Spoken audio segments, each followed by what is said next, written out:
Welcome back to Tampa City Council. Roll call, please. Carlson. Here. Hurtek. Here.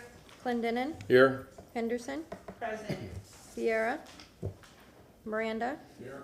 Maniscalco. Here. You have a physical quorum. All right, we're going to go into the consent agenda. Councilman Vieira is not here, so we have Councilman Miranda. You're the Vice Chair of the Public Safety Committee, items 5 through 7. We have a motion from Councilmember Miranda, second from Councilmember Clendenin. All in favor? Aye. Any opposed? Councilmember Henderson, you're Yes, the Chair of New Neighborhood. Yes, the new name. Thank you so much. Yes, ma'am. Yes, Chair, for our new name, Neighborhood and Community Affairs Committee, I move items number 8 through 11. We have a motion from Councilmember Henderson, second from Councilmember Clendenin. All in favor? Aye. Any opposed? Councilmember Hurtek, Infrastructure Committee. Yes, I'd like to move items 12 through 28. We have a motion from Councilmember Hurtek. Do we have a second? Second. Second from Councilmember Miranda. All in favor? Aye. Any opposed? Councilmember Miranda, you are the Finance Committee Madam Chairman, I Chair. move 29 through 33. We have a motion from Councilmember Miranda, second from Councilmember Vieira. All in favor? Aye. Any opposed? Councilmember Carlson, Development and Economic Opportunity Committee. I'd like to move 34 through 49. Second. We have a motion from Councilmember Carlson, second from Councilmember Miranda. All in favor? Aye. Any opposed? Did you say 41? 49. Oh, okay. Yep. Councilmember Clendenin, Mobility and Asset Management. Mr. Chair, I move items 50 through 55. We have a motion from Councilmember Clendenin, second from Councilmember Miranda. All in favor? Aye. Any opposed? All right, can I get a motion to move items 56 through 62 to set the public So hearing? moved. Second. We have a motion from Councilmember Clendenin, second from Councilmember Henderson. All in favor? Aye. All right.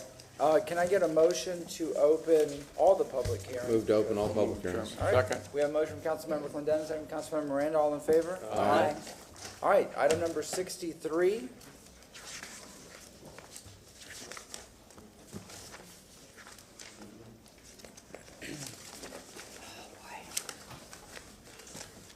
Good afternoon, Council. Ryan Manassi with Johnson Pope, 400 North Ashley Drive. As you recall, this is a second reading for the Third Amendment to the DA for Midtown. I'm available for any questions should you have any. Do we have any questions for the gentleman? No? All right, do we have anybody in the public that wishes to speak on item number 63? Motion to close. All Second. right, we have no one here and nobody registered. We have motion to close from Councilmember Clendenin, second from Councilmember Miranda. All in favor? Aye. Any opposed? And Councilmember Miranda, would you move the resolution? Move the resolution, item number 63. We have a motion from Councilmember Miranda, second from Councilmember Clendenin. All in favor? Aye. Any opposed? Thank you very much. That takes us to second reading on proposed ordinances, item number 64. Oh, I'm sorry, these are quasi judicial. If you're going to be speaking on any of the public hearings today, that would mean, actually, any public hearing, all the way through 73. Please stand, raise your right hand, and we'll swear you in. If you're going to be speaking on any of the public hearing items. You swear or affirm that the testimony you're about to give is the truth and nothing but All right, thank you very much. We'll kick it off with item number 64. Yes, sir. And please unmute yourself. Mr. Collins. Can you hear me? Yes, go ahead, sir. Please state your name. Danny Collins with your Planning Commission staff. I was sworn in. This next item is second reading for TA CPA 24-07. It's a plan amendment for the property located at 2425 Dr. Martin Luther King Jr. Boulevard, or otherwise known as Memorial Park Cemetery. The request is to change the future land use of the site from public, semi-public, and community commercial 35 to the recreation open space category. Council approved this item at their first reading on May 23rd. With that, that concludes my presentation. Available for any questions. Thank you very much. Any questions for Mr. Collins? Seeing none, do we have an applicant for item, no, it's a future land use. So is there anybody else that wishes to speak on 64? Is there anybody in the public that is here to speak on 64? We have a Second. motion closed from Councilmember Clendenin, second from Councilmember Miranda. All in favor? Aye. Councilmember Vieira, would you mind reading 64? Sure, my pleasure. I move an ordinance being presented for second reading and adoption. An ordinance amending the Tampa Comprehensive Plan, future land use element, future land use map for the property located at 2425 East Dr. Martin Luther King Boulevard, aka Memorial Park Cemetery, from public, semi-public, P/SP, and community commercial 35, CC 35, to recreation open space, R/OS, providing for repeal of all ordinances in conflict. Second. Providing for severability, providing an effective date. We have a motion from Councilmember Vieira, second from Councilmember Miranda. Yes, sir? Yes, I just want to say, this is 64 through 67 were when I was out of the country, and I wanted to say for the record that I reviewed the files and listened to the videos. Thank you. Yeah, through 68. All right, we have a motion and a second. Please record your vote.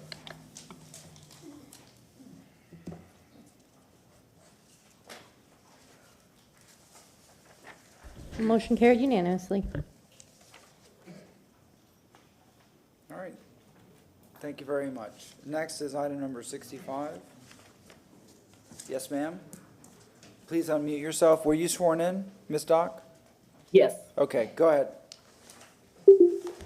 thank you, Chairman and Council. LaShawn Dock, Development Coordination. Item 65 is AB 22330. It's for the property at 1500 West Cass Street. The request is for a small venue, beer, wine, liquor consumption on premise only. And I'm going to turn it over to the applicant. I believe Julia Mandel is there and would like to speak. I believe the applicant is proposing changes to the hours of operations on the site plan that's submitted. I'm available for questions during the hearing. Any questions? Yes, on all three of these, I read the site plan and some of the type is really small, but I didn't see exactly what the hours of operation are. And so when we go through each one of these, could you just tell us what was included in the negotiation? Thank you. Absolutely, yes. Ms. Mandel, please state your name. Go ahead. Hello, good afternoon. For the record, Julia Mandel with the law firm of Gray Robinson, 101 East Kennedy Boulevard, Suite 4000, Tampa, Florida. We came before you at a first reading of this ordinance to proceed forward with beer, wine, and liquor on premise for sales at an existing restaurant use. It's a food hall type of use on Cass Street. During the process, we did make efforts to reach out to the neighborhood association folks and to have dialogue. There may have been some miscommunication or some other issues that came up. Nobody did attend first reading. Notice was done properly. I want to make that clear for the record. But nobody did attend the first reading and voice any objections. At the first reading, there was a request by City Council to place on the site plan, which is part of the site plan that is in front of you today, no outdoor amplified noise, and we did comply with that. This morning, and I can't recall the woman's name, but from the North Hyde Park Civic Association did attend the meeting this morning and had an interest in expressing some concerns and issues she had because the site plan does not contain hours of operation. I've had the opportunity to discuss that with my clients, and we're prepared today to amend the site plan to add hours of operation Sunday through Thursday, 11 p.m., and Friday and Saturday, 12 p.m. I'm familiar with the process and know that we cannot do that today at a second reading, but I have discussed this with the city attorney's office and with Mr. Shelby and with Ms. Dock, and would ask that you read this again today on first reading to add as part of your motion the hours of operation that I have suggested, and then we would come back for second reading with those changes to the site plan, and I believe it is your your next meeting, your full meeting, which is July 18th, if I recall correctly. And we do apologize for any miscommunication. We had reached out and thought we had adequately done so. Apparently, there's a couple of different communities out there, and we may not have reached out to all of the ones we should have. That being said, I'm happy that, I'm hopeful that this would resolve any of the concerns of that community, as the owners of this property are also the owners of the Thai Palace in Hyde Park, and they have been in operation there for 25 years without any issues and want to continue to serve this community. I'm available for any questions. Thank you. Any questions? Yes, sir. Ms. Mandel, you said, just to clarify also, you said the no outdoor amplified sound is on the site plan. That has been changed and has been added to the site plan. That is included in the motion. Thank you. One other thing, if I can just say about that, because a question did come up. The outdoor area of the deck shown on the site plan is not inclusive of a bar. That is only inclusive of outdoor seating. That question did come up, and I wanted to clarify that. There's nothing out there showing that that's part of it. Thank you. Thank you very much. All right. Is there anybody in the public that wishes to speak on item number 65? Yes, ma'am, come on up and please state your name. Thank you. Hello again. Wait till you come up so we can pick you up on the microphone. Sure. Oh, wait. Are those people present? You can take this now. Thank you. Keela McCaskill, are you here? I'm not here now. I don't. I'm here, you can put my name on the list. My name's Carol Ann Bennett. I don't have any And objection to what her is it- taking the there's- time she needs, so please allow her to go. All right, Then it's additional 2 minutes for a total of 5. Thank you. please state your name, ma'am. Cynthia Maloney. I'm on the CAC for West Tampa, and I'm the secretary of the North Hyde Park Civic Association. We did write emails in opposition to this proposal in advance of it being approved last time, and we were surprised when we heard that it passed without any concerns. We expressed mainly 3 concerns. One was the reduction in the parking. The other thing was outdoor liquor sales and no hours posted on the plan. We have concerns about this hours item, particularly not because of their ability to sell alcohol, but to sell it outside until 3 o'clock in the morning. This is a densely populated residential community of many apartments and single-family homes. There's already a shortage of parking serving the area. The application for the business shows tables and an open bar outdoors. She corrected me, it's not an open bar, it's just, looks like a bar in the drawing. But in the midst of their limited parking and within 50 feet of people's bedroom windows, there's a small parklet that maybe used to be an alley that separates the parking area in the back from an apartment development to the west. And we believe that anyone would regard that as unacceptable. We're not Ybor or Soho, designated entertainment districts. We're a neighborhood of homes and apartments where people have to sleep at night and get up and go to work or school in the morning. We have very sadly seen recently, and all know too well, that sometimes people who are drinking outside at 2 or 3 o'clock in the morning make poor choices, with sometimes disastrous consequences requiring police intervention and calling 911. Underage drinking in our neighborhood is also a potential issue, with a large population of the University of Tampa students. All other restaurants, bars, and retail establishments in our neighborhood that have come before you recently have worked with the neighbors to establish reasonable hours of operation and have appended those hours, typically 11 p.m. on weeknights and 12 a.m. on weekends, to their applications. You have the opportunity and the responsibility to protect the residents of this neighborhood and to forestall these potential problems before they start. We ask you to limit the hours of operation so they line up with all the other restaurants, and to reconsider their request for outdoor liquor sales. And I thank you for your time. Yes, ma'am, thank you very much. Is there anybody else that wishes to speak at this time? Yes, ma'am, come on up. Thank you. Wait, no, the other ma'am. Yeah, I apologize. I thought. No, Miss Pointer's coming up. Sorry. Yes, Stephanie ma'am. Pointer. Sandy Sanchez had to go to the vet with her dog. So she asked me, she said it's a new space in NoHo, and they want to make it into another Soho. 3 a.m. breeds trouble, especially when it's so close to West Tampa's Main Street. At least 2 shootings a week and nothing in the paper. That's what Sandy said. Thank you. Yes, ma'am, thank you very much. Is there anybody else that wishes to speak? Okay, we have nobody registered. Ms. Mandel, if you'd like to come up for rebuttal, Councilmember Carl. Yeah, Ms. Mandel, I just wanted to ask you that question. You talked a minute ago about how it doesn't include the outdoor bar, so there was a concern, and I don't have the site plan in front of me, sorry, but is there an area where alcohol sales are already allowed outside, but then this is an additional outdoor area? Can you just explain? No, Okay.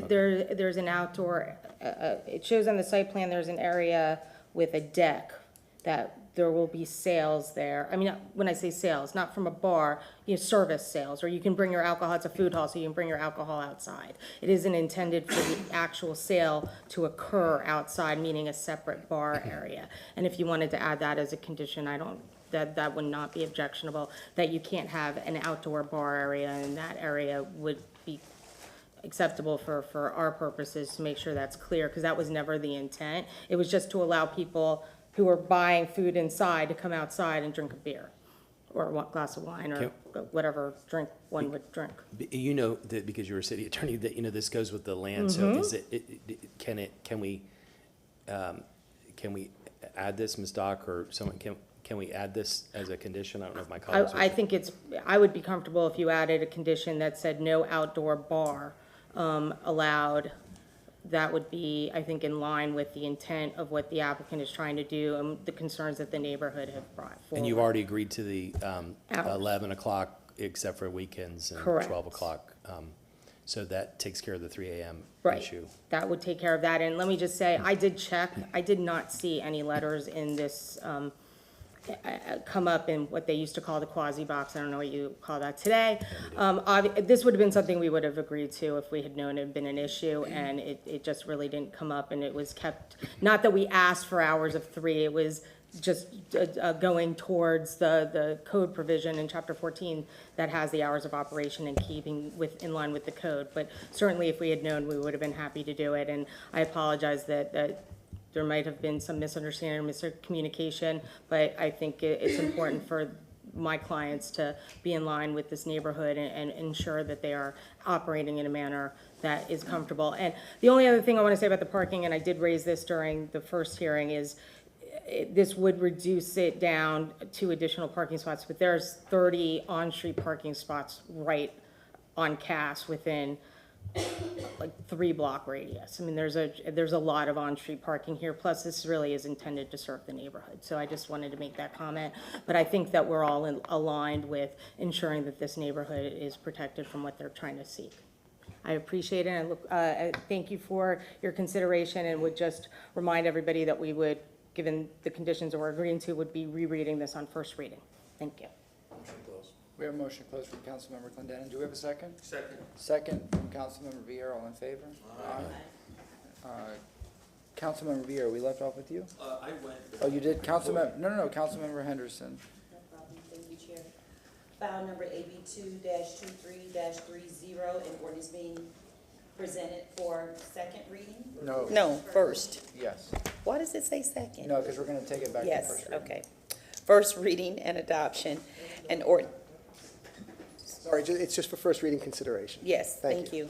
First reading, an ordinance approving the special use permit for alcoholic beverages sales, small venue consumption on premises, and making lawful the sale of beverages regardless of alcoholic content, beer, wine, and liquor, at or from the certain lot, plot, or tract of land located at 1500 West Cass Street, and more particularly described in section 2, providing that all ordinances or parts of ordinances in conflict repealed, providing an effective date, and with the changes mentioned. The hours of operation and the prohibition on no outdoor bar, right? Thank you for helping me, I appreciate that. And what Councilman Carlson said. We have a motion from Councilmember Henderson. We have a second from Councilmember Clendenin.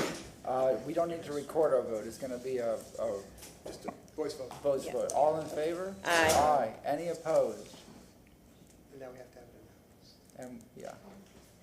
And, Motion carried unanimously. Second reading and adoption will be held on July 18th at 10 a.m. 315 East Kennedy Boulevard, Tampa, Florida, 3rd floor, 33602. All right, item number 66. Thank you, Chairman and Council. LaShawn, Doc Development Coordination. Item 66 is AB 224-05. This is for the property at 1905 West Kennedy Boulevard. The request is for a small venue, beer and wine consumption on premise and package sales consumption off premises. There were changes to be made to the site plan between first and second reading. Those changes have been made.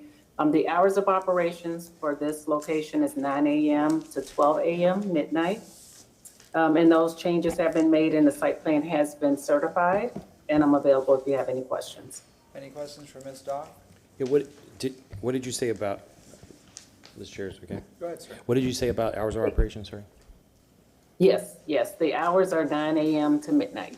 9 a.m. and that's Yeah. 7 days a week? Yes. Okay, thank you. Thank you very much. The applicant is Eric Hendra, who is registered online. Is he on? And was he sworn in?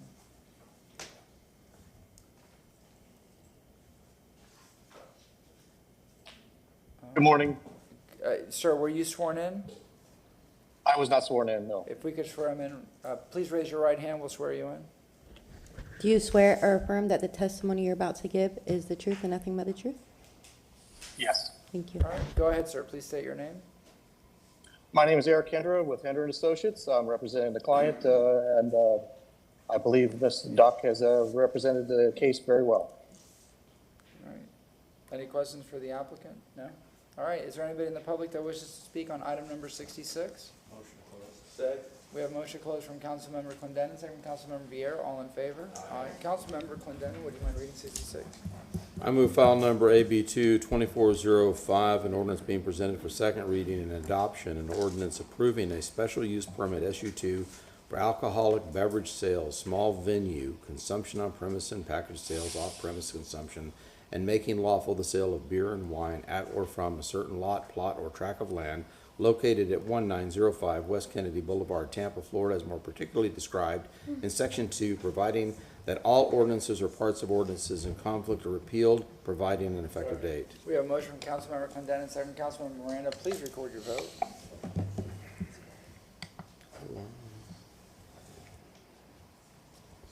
Motion carried unanimously. All right, item number 67. Council, LaShawn Dock Development Coordination. Item 67 is AB 2406. This is for the property at 1509, 1511, 1529 West North A Street and 1528 West North B Street. The request is for alcoholic beverage sales, small venue, beer, wine, liquor, consumption on premise, and package sales, consumption off premise. There were changes to be made on the site plan between first and second reading. Those changes have been made. For this location, the hours of operation are closing at 11 p.m. Sunday through Wednesday and 12 a.m. Thursday through Saturday. And I'm available if you have any questions. Any questions for Ms. Dock? No? All right, who is the applicant for item number 67? Yes, sir? Please say your name. Good afternoon, Council. Colin Rice with the law firm of Older Lundy, 1000 West Cass Street. I've been sworn. Appreciate LaShawn's introduction. We do have reduced hours of operation. Happy to answer any questions you may have. Any questions for the gentleman? No. Is there anybody in the public that wishes to speak on item number 67? Motion closed. We have a motion closed from Councilmember Clendenin, second from Councilmember Miranda. All in favor? Aye. Any opposed? Councilmember Hurtak. Thank you. File number AB 2-24-06. Ordinance being presented for second reading and adoption. An ordinance approving a special use permit, SU2, for alcoholic beverage sales, small venue, consumption on premises, and package sale, off-premises consumption, and making lawful the sale of beverages, regardless of alcoholic content, beer, wine, and liquor, at or from that certain lot, plot, or tract of land located at 1509, 1511, and 1529 West North A Street and 1528 West North B Street, as more particularly described in Section 2, providing that all ordinances or parts of ordinances in conflict are repealed, providing an effective date. We have a motion and a second. Who's the second? Second from Councilmember Vieira. Please record your vote.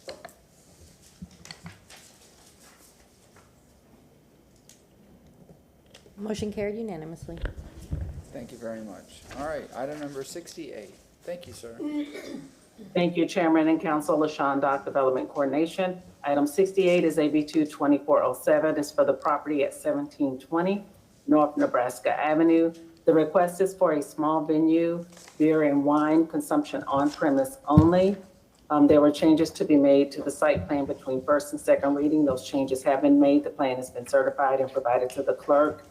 For this location, the hours of operation are consistent with Chapter 14. So they're 3 a.m. closing time. Thank you very much. Any questions from? And I believe the applicant was here. They may still be in the audience, but they had to leave this morning when we broke for lunch, so. Any questions for Ms. Dock? Nope. All right, is the applicant here? All right, there's nobody registered, as explained, the applicant may have left. Is there anybody in the public that wishes to speak on item number 68? We have a motion to close from Councilmember Clendenin with a second from Councilmember Vieira. All in favor? Aye. Aye. Any opposed? Councilmember Carlson, would you like to read 68? Sure, I'll move file number AB 2-24-07, ordinance being presented for second reading and adoption, an ordinance approving a special use permit SU2 for alcoholic beverage sales, small venue consumption on premise only, and making lawful the sale of beer and wine at or from that certain lot, plot, or tract of land located at 1720 North Nebraska Avenue, Tampa, Florida, as more particularly described in section 2, providing that all ordinances or parts of ordinances in conflict are repealed, providing effective date. We have a motion from Councilmember Carlson. Do we have a second? Second from Councilmember Clendenin. Please record your vote.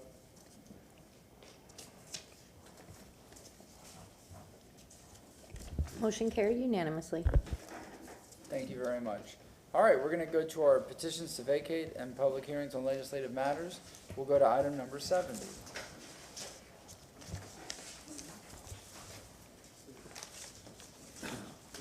Ross Amos, Development Coordination. Would you just share the Elmo screen, please? Yep, it's coming up. Okay. There you go, sir. Ross Amos, Development Coordination, presenting file number VAC-24-05. The applicant is Graham Terrell.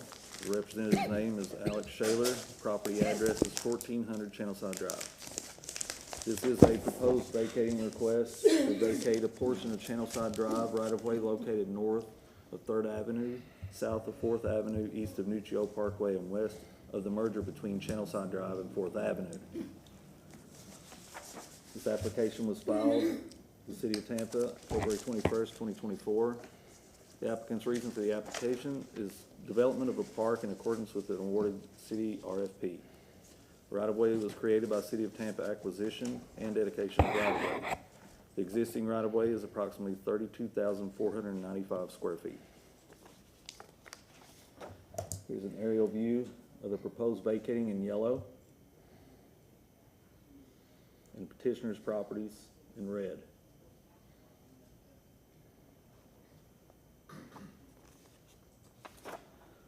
The plat, in which portion of the right-of-way was platted in Block 20.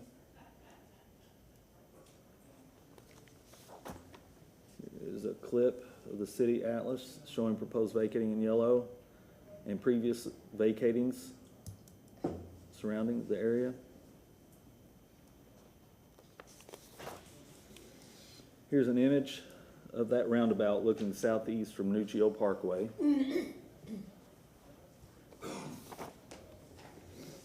Here is an image looking northwest from Channelside Drive. Another image looking southeast from 4th Avenue. Staff have no objections to this vacating request. Easement reservations are required by TICO. Special conditions, natural resources must comply with Chapter 27 regarding tree preservation and site design for any improvements placed adjacent to trees in any vacated area. That concludes my presentation. I'm available if you have any questions. Thank you very much. Any questions from the board? Nope. Thank you very much, sir. All right, representative for the applicant, please state your name.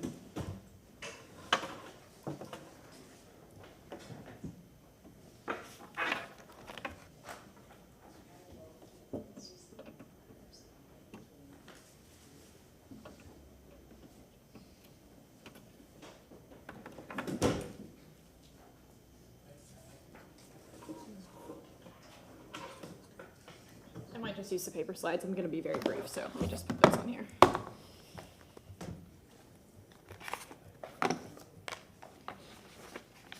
Alex Shaler, 400 North Ashley Drive. Try not to repeat what Ross said. A lot of this is very similar. Ross alluded to this in the plat, and this is the historic grid pattern here includes an access across the CSX Railroad at 4th Avenue. This is an aerial from 1965, the oldest one I could find on DOT's archives.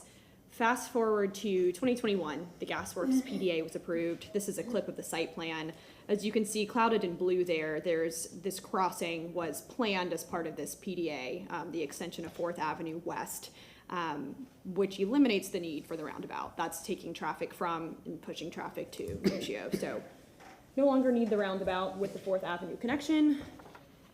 That is city-owned land. As Ross mentioned, they issued an RFP. This was back at the end of last year, beginning of this year, for the redevelopment of this land into a public park. That RFP was awarded to, as Ross mentioned, surrounding property owner, Gasworks developer. And a condition of the RFP required the developer of the park to pursue this right-of-way vacating. So while the city owns the land in fee simple, it is still serving as right-of-way and has to be vacated. So there are no objections from any of the reviewing departments, and I will conclude the presentation with that. Happy to answer any questions. Graham Terrell with Kettler is here too. So, Councilmember Clendenin. So what's the protection from this, for the people of the city of Tampa, that this park would, this land would stay as a park in perpetuity and not be developed in any other way? so this is still staying city-owned land. We're leasing this for the development of the park. So it still stays, yeah, so we're not transferring. Okay. Correct. Was I the only one that didn't understand that? Okay, very good, thank you. Yeah, we retain control. Thank you very much. Sure. Is there anybody in the public that wishes to speak on this item? Item number 70. There's nobody registered. You were registered, but you are here. Anything else from council? If not, I'll ask for a motion to close. Motion to close. We have a motion to close from Councilmember Miranda, second Councilmember Clendenin. All in favor? Aye. Any opposed? Councilmember Miranda? Well, would anybody like to make a motion? I make a motion for the moving file number. Moving file number VAC-24-05. To grant the vacating? To grant the, is that where we're at for this? Yeah. Okay, to grant the vacating, yes. All right, we have a motion from Councilmember Clendenin, second from Councilmember Miranda. All in favor? Aye. Any opposed? Thank you very much. All right. Item number 71. Wait, please read the vote, man. Motion carried unanimously. Do we have a second? It's The vacating. Second reading and adoption will be on July 18th, 2024 at 10 a.m. at 315 East Kennedy Boulevard, Tampa, Florida, 3rd floor, 33602. Thank you very much. Item number 71 is a continued public hearing because it was a tie vote. Is there anyone here to present on item number 71? For the applicant? Do we have the city having to say anything before we go, or no? Oh. Ms. Doc, are you on for item number 71? Thank you so much, Council. LaShawn Dock, Development Coordination. Item 71 is REZ 2384. This is a continued item, and this was heard first at the May 9th public hearing. The applicant has amended this rezoning application. They've amended their request to rezone from RS60. The original request was for RM24 zoning. This request has been amended to RM18. So this request is before you for first reading. The ordinance has been updated to reflect this change. And I'll turn it over to the applicant, who I believe is represented by Todd Pressman. Councilmember Hurtak. Ms. Dock, I have a question for you first. Can you explain to the public what that change means? Is that adding more density or reducing the density? What does that do? And height? Building height? Yes, so the discussion at the public hearing was regarding the height and the possible height that was allowed under the RM24. In the RM18 zoning district, the maximum height that's allowed is 35 feet, which is consistent with the maximum height which is allowed in residential single-family zoning districts, since this site was surrounded with residential single-family development. And about the density? Could you explain So the density, what the difference would yes, be? it would allow for less units on site because I believe the initial, let me take just a look at the site for a second. I apologize. It would allow for 18 units per acre on the site versus 24 units per acre. Thank you. All right, anybody else? If not, Mr. Pressman, come on up. You were sworn in, correct, sir? Yes, sir. All right, If go we ahead. could- Please say your name. I know you have a presentation or a PowerPoint. There you go, sir. Thank you. Todd Pressman, 202nd Avenue South, number 451 in St. Petersburg. This is REZ 2304.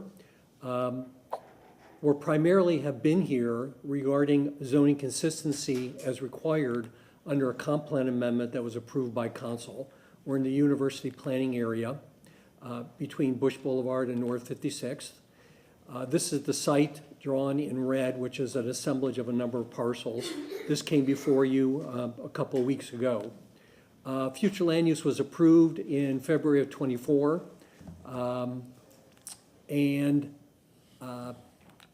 At the direction of City Council at that time, the direction was to look at scale back the project. There was one homeowner who had concerns, who was in attendance.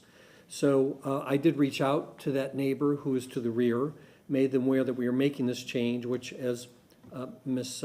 Doc has indicated, reduces the primary concern of the council members from 60 feet to 35 feet, which is consistent to the immediate area, and then also reduces the density of units from RM24 to RM18. So we did accept some of the council members' direction in that regard.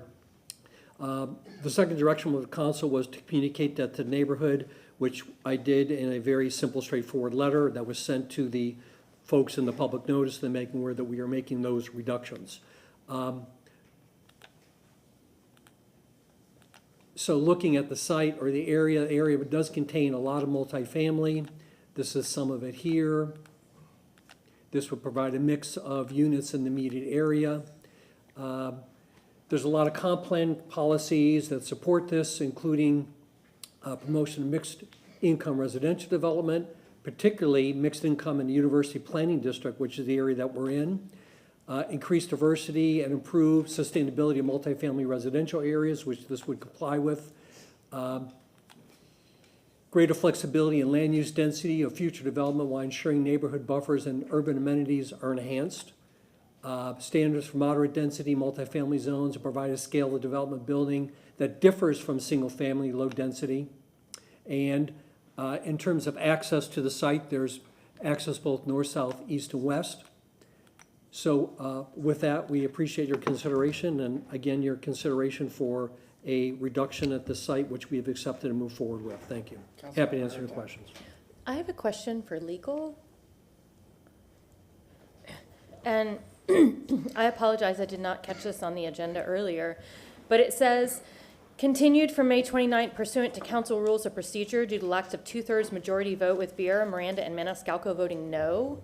I'm pretty sure that was a motion to deny. It was a motion to deny, and you had a tie vote, which is why it automatically rolled over. Okay, I just wanted to make sure, because it didn't say here, motion of denial. And so it makes it imply that the other three voted yes for approval when it was actually the other way around. And I just wanted to, whatever the record is, to make sure that was clear. When I first saw that, I thought I was being gaslit. I know, but then I realized what it was a vote for denial. So I don't know if it matters, but even if it doesn't matter in the future, if we could make sure that if it's that the record, does that make sense? Yeah, I think that would be a clerk function. Okay, well then, with I the apologize. agenda. Then Yeah, thank I you. had looked at my notes, and it was a motion. In fact, Councilwoman Hurtak, you had made the motion to deny. Yeah. So, yeah. Okay, well, thank you. Then we'll work on that with the clerk. But thank you. I just wanted to make sure to clarify for the record that was not how the vote went. Absolutely. Yes, ma'am. Thank you very much. All right, is there anybody in the public? Does that conclude your presentation, sir? Yes? Anybody in the public that wishes to speak? Yes, sir. Come on up and please state your name.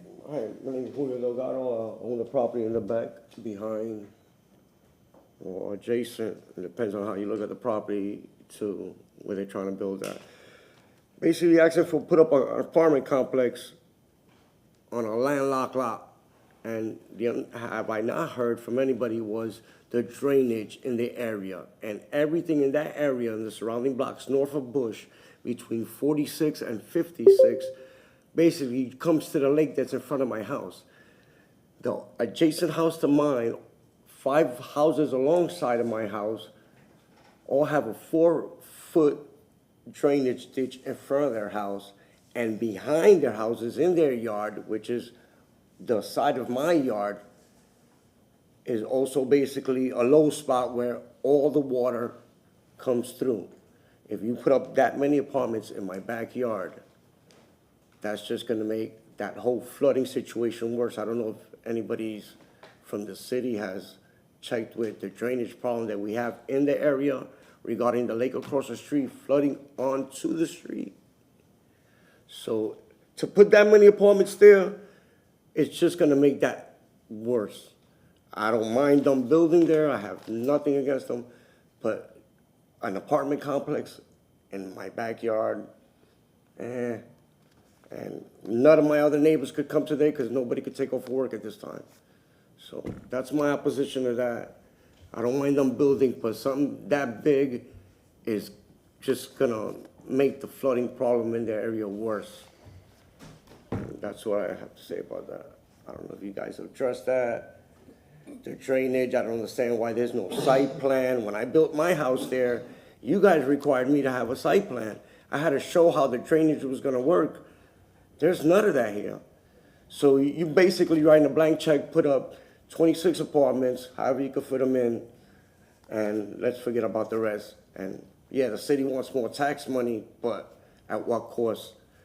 When it's gonna cost the city more to deal with the problem that they have now and make it worse. Thank you very much, sir. Yes? I have a question for the gentleman. Come on up, sir. Could you put that map that you had up and then you put Sure, down, this is- have it face toward you? There you go. So can you point out where your house is, just so we can understand? My house would be right here. Okay, thank you. Okay. Thank you very much, sir. Is there anybody else that wishes to speak at this time? All right. Yes, come on up, sir.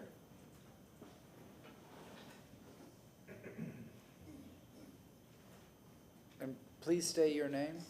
Michael Shinoda. I'm the owner of the land, Okay. and my Would you be, he would be part of the petition. I'm the owner of the land. Are you representing this person? Yeah. Sir? Is this part of your rebuttal then? No.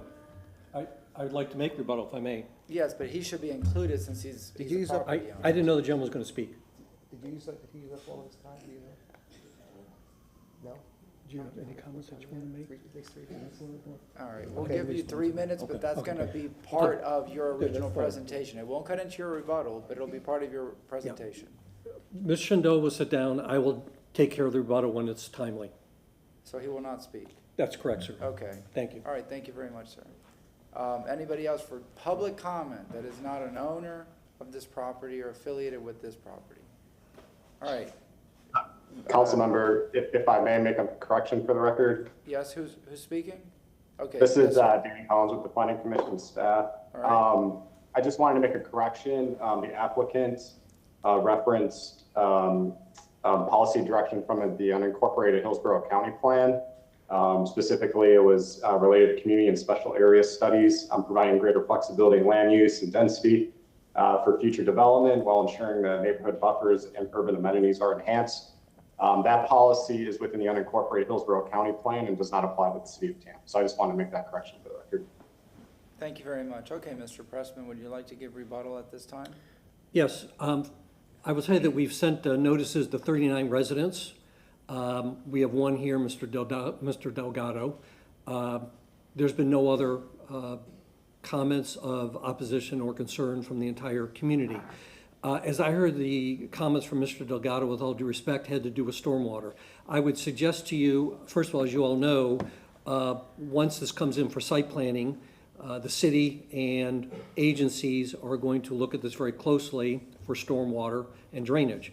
More than that, this is a vacant open site, and the stormwater is going wherever God and natural forces intend it. Once it's developed, all that will be controlled. The situation for stormwater and drainage will be improved once this property comes in for engineering and then engineering through the city and the separate agencies.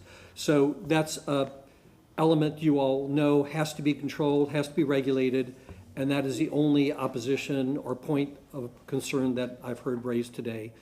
With that, we appreciate your consideration. Thank you. Thank you very much. All right, what's the pleasure of council? Yes, sir. If I may, I don't know if it would be appropriate. For Ms. Wells or Mr. Shelby, the gentleman who came up and spoke about flooding issues, is it appropriate for my office to speak with him, not on this, but just on that issue in general? Is that appropriate? Or should we wait until? My suggestion would be, if it's possible, to wait until this is over and complete and pass the appeal period. May I ask him to contact my office once we're finished with this? Yes. Okay. 30-day appeal period. Right. Okay, yes. So, sir, there you go. Yes, sir. Just contact my office, and let's say who knows, if this passes, contact my office, please, and let's say 45 days, and we can help you with that, okay? With the drainage, I mean, I'm sure. And no, wait. So just Okay. to do that. That's it. Thank you, sir. We have a motion to close from Councilmember Clendenin, second from Councilmember Miranda. All in favor? Aye. Aye. Any opposed? I'd like to discuss this a little bit. Go ahead, sir. I just wanted to reference the neighbors and all. I think what you heard from the applicant as well, it is a little frustrating because you don't see the site plans, but all that will be coming once the property is redeveloped. I appreciate the fact that the applicant listened to council on the first reading and reduced density which would also potentially reduce the height of the construction of the building. So thank you for bringing back a more palatable project for this property. Thank you. Thank you very much. Yes, ma'am. And I would, I guess it's been closed, but I would highly recommend that the developer then maybe reach out to the community and show them site plans once that sort of thing is further along. All right. The hearing has been closed, correct? Yes. Okay. Councilmember Miranda, would you mind reading the substitute ordinance being presented for first reading here in 71?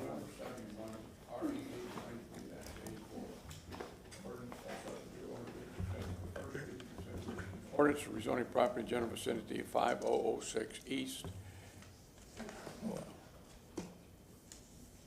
I want to make sure I got the right one here. Yeah.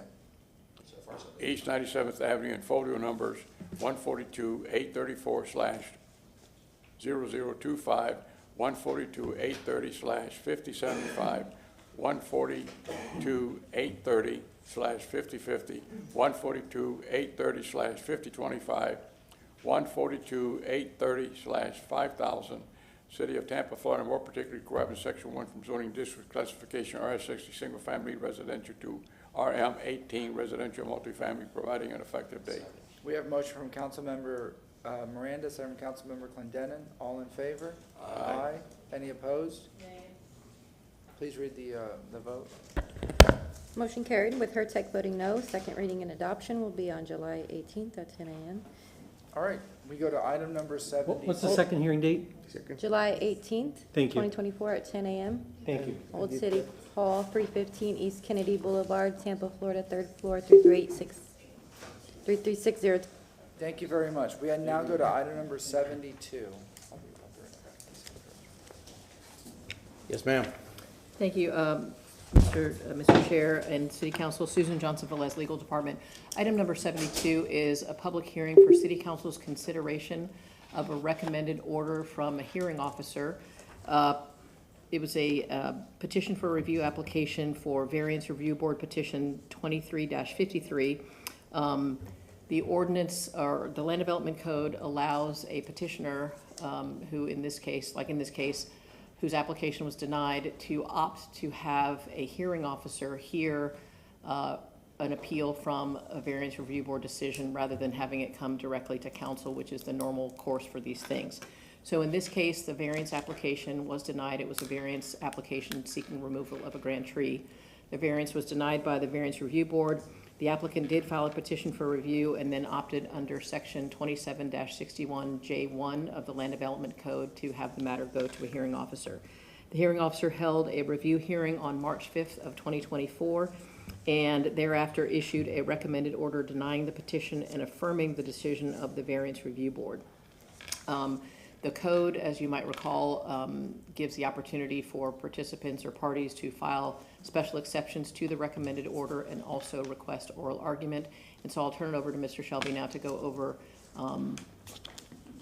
what council may do with those requests. Mr. Shelby. Yes, thank you.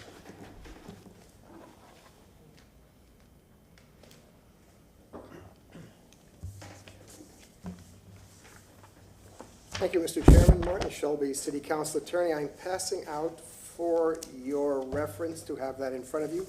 If you don't already have it or have it electronically and want a hard copy, I've provided you resolution number 2024-380, which was the resolution setting this public hearing, which sets forth exactly what is to take place. But more importantly, attached to that is actually the order that is the subject of this hearing, this recommended order by the hearing officer.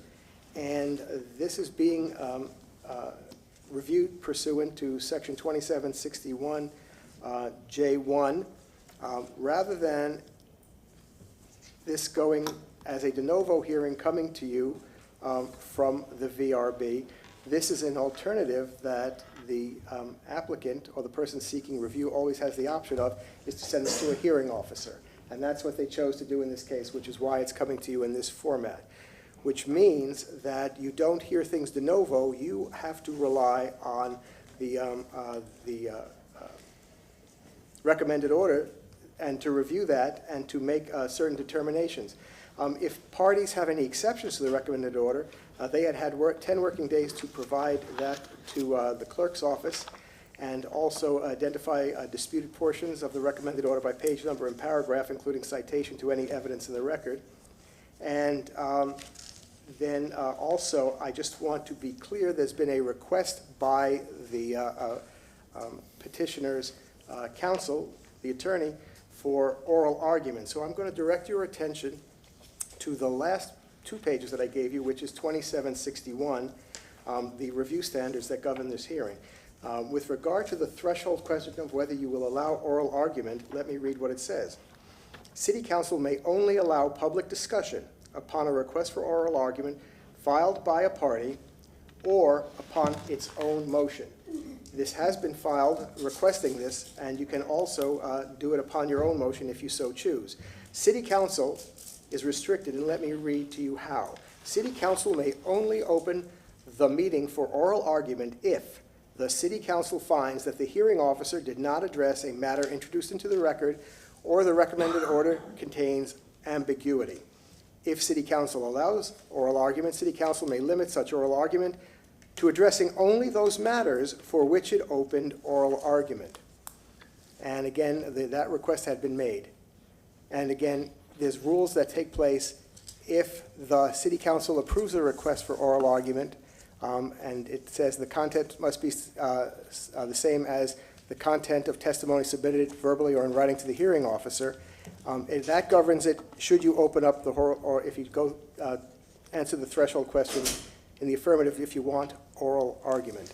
Now, with regard to the final order, here's council's role. City Council may adopt the recommended order as the final order or reject or modify the recommended order as provided herein. City Council may not reject or modify any findings of fact reached by the hearing officer. If City Council determines that a finding of fact is not based upon competent substantial evidence contained in the record, or that a finding of fact does not comply with the essential requirements of law, City Council may remand the matter back to the hearing officer, but only if it determines that additional fact-finding is required. If City Council rejects or modifies a conclusion of law, it must state with particularity in the final order its reasons and must make a finding that its substitution of a conclusion of law is as or more reasonable than that which was rejected or modified. And again, if City Council directs a revised order be prepared, then it would be brought back to you within 45 days for adoption. And again, final decision, the final order rendered by City Council shall be deemed final and may be appealed to a court of competent jurisdiction in a manner set forth by applicable law. So in reviewing this, Council, to see whether the criteria is met, I am not able to make a finding. I'm not prepared to make a finding at this time to say that the criteria was met. So if Council wishes to have any oral argument, it would have to make it on its own motion, irrespective of what my recommendation would be, or would have been anyway, had I made it. So it is now in Council's court as to whether you want to, as a threshold question, grant the request for oral argument, and if the answer to that is yes, then we have a procedure to follow. If the answer is no, then your options are to accept or reject or modify the recommended order as provided. Councilmember Clendenin had his hand up, and then Councilmember Hurtak, or was it the other way Yeah. around? I think Councilman Hurtak is first. Then we go Hurtak, Clendenin, Miranda. Thank you. I actually, I would like to make a motion to not allow oral argument and to uphold the decision by the hearing officer that upholds the variance review's decision. We have a motion Second. from Councilmember Hurtak, second from Councilmember Clendenin. Yes. All in favor? Aye. Any opposed? And just for clarity, is that to adopt the recommended order as the final order? Correct. It's that, yeah, I didn't know that we were gonna Well, I would say vote that that would be the quickly. second, that would be the second one, second motion for that. Oh, okay, then, sorry, then I'll let you make the second motion. Sure. Go ahead, sir. I make a motion to adopt the order from the, what is it, Mr. Hearing Officer, We have a motion as the final order. and as stated, okay? Councilmember Clendenin with a motion to adopt this order, second from Councilmember Hurtak, all in favor? Aye. Aye. Any opposed? That settles everything? Thank you very much. That was quick.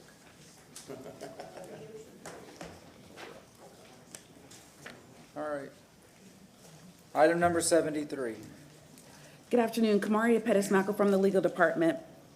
Item number 73 is a review hearing, your traditional review hearings of a staff decision. This is for DE 12493 for the property located at 3206 East Emma Street. The petitioner for this application is Florida Trustee Services LLC. They asked city staff to request a waiver for the specific requirements that are laid out in Code Section of City of Tampa Code Section 27-240E1H2. Staff denied the request on April 5th of 2024. In the packets that I've given to City Council are code sections, copies of Code Sections 27-61. I provided a copy of Code Section 27-240E1H2, which is the East Tampa Overlay District Standards. In the staff report is a copy of Code Sections 27-60, which is the criteria used for the alternative design exceptions. I've also provided sample motions and rules of procedure for City Council to use in order to conduct this review hearing. As provided in your packet, Code Section 27-61J3 provides the standard of review, which is a de novo standard of review. That means City Council is not limited in its review to that information or documentation that was provided during the application process. City Council may receive new information. Staff present to give further explanation about the application is David Hunter. He will explain why the application was denied and the basis for the denial. After City Council hears all the evidence, City Council can affirm the decision of the zoning administrator and therefore deny the request from the petitioner, or City Council can overturn the request of the zoning administrator and therefore grant the request, the specific waiver requirement that the petitioner is asking for. And with that, I'll turn it over to Mr. Hunter. Thank you very much, ma'am. Hello, sir. Good afternoon. Is PowerPoint up? It's coming up.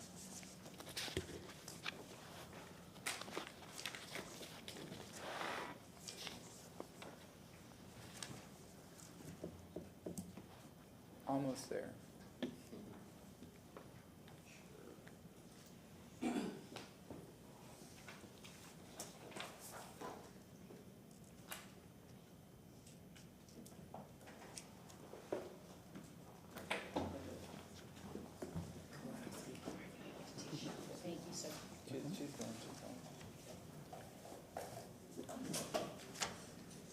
We're using a 56K modem to transmit our data, so. It's the dial-up. It's the dial-up. Someone picked up the AOL. phone. AOL.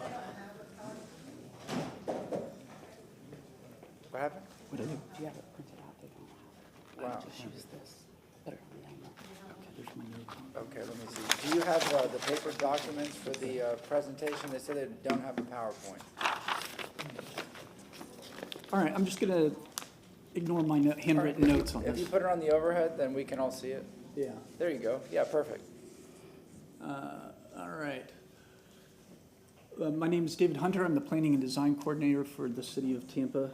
I'm going to go through this real quick. This is for DE 12493 for the property at 3206 East Emma Avenue. The request is for an exception which allows for a driveway to the front facade of the principal structure, which is not allowed in the East Tampa overlay. The project is zoned RS50, and as I mentioned, it is in the East Tampa overlay map. It's in a generally residential neighborhood. This is an after-the-fact condition. It's part of a complaint as well as a code violation, which was filed on in August of 23. The complaint stated, pull all required permits for the full interior and exterior remodel to include new windows, door, enclosing the carport into living space and any other work. In October, a couple months later, they did file a building permit application for kitchen cabinet replacement, tile and bathrooms, carport enclosure to second living room area. This is a current aerial. I promised the PowerPoint presentation was in color, but this was a current aerial photograph taken in February. Nothing too much to notice there. Looking north, you can start to see the driveway where it does meet the front of the house. Going through, I think what's important in a case like this is to go through the history of the house, the project, and so you get somewhat of a context of how we got to where we are today. I'm doing this by using Google Earth Street View. It goes back to 2007, and you'll see the progression over time. So this was, again, December 2007, 2011. You start to see some work in the front yard as well as a non-compliant driveway on the left there. 2014. 2015, they removed some of the yard work. 2018, this is a non-compliant fence as well as the car, again, parked in what would be considered a non-compliant driveway. 2019, 2022, this is May of 22, this would be the last year before it was sold to the current owner. And then, of course, 2023, you can see the carport has been enclosed, and that was taken in November. Hillsborough County Property Appraiser, they list the area in question. They still show it as a finished carport and with 2 bedrooms and an appraised value of $156. So the Hillsborough County Property Appraiser has not been updated to reflect the current conditions of the structure either. On to the DE. This was the boundary and topographical survey, which was submitted as part of their DE. Pretty straightforward, nothing unusual about this. This was their letter of justification. I think the most important thing to note here is the takeaway, which is at the time of purchase, the carport was enclosed and unknowingly a violation of the East Tampa design standards. The survey and this letter of justification were what we received to review this project. We've gone over the standards of review found in section 27-60. This is the criteria that we look at when evaluating a project like this. And the staff determination, the applicant, as mentioned, is seeking approval for the alternative design related to driveway construction regulations specified in 2740, subsection 1H2, for the driveway going to the front facade. There were 3 primary reasons why we disapproved this. The first was according to the existing... Can you zoom out Yeah, so we can see that? so we can see it better. Oh, I'm sorry. According to the existing regulation, driveways directly connecting the road to the front facade of the main building are generally prohibited in East Tampa. An exception exists where that driveway meets or leads to an attached garage or carport, as it previously did. This ensures the driveways are used for proper vehicular and storage, as well as aesthetics for the neighborhood. Would be in alignment with other zoning and design standards of the ordinance. The violation, at some point around 2022, an existing carport was enclosed into living space, which violates the intent of the ordinance. The ordinance aims to ensure that driveways provide access to designated vehicular storage areas such as garages or carports. And we found this, by approving this request, would set a potential precedent that allows for the conversion of designated parking areas into living spaces, undermining the ordinance's purpose. The applicant's letter of justification. The letter stated that the current owner purchased the property in late 2022. It was noted that at the time of the purchase, the carport was already enclosed, which is in violation of the East Tampa design standards, and the applicant claims they were unaware of the violation. Urban Design feels this explanation lacks depth and fails to address why the exception should be made to the existing regulations. Simply stating unawareness of the violation does not constitute a valid justification per the criteria, granting an alternative design request. Additionally, the boundary survey. The boundary survey submitted was a standard survey, did not highlight any unique or singular exceptional features of the property that would warrant the exception to the ordinance. On the contrary, what the survey did show was that there is ample room in the backyard as well as the side yard for an expansion of the existing structure while continuing to maintain the principal structure setbacks. This indicates that the alternative solutions are available that do still comply with the current standards. In other words, the survey did not demonstrate any particular unique challenges to the property that would allow this. Finally, the site plan, the code stipulates that each single-family residence must provide 2 parking spaces per dwelling unit.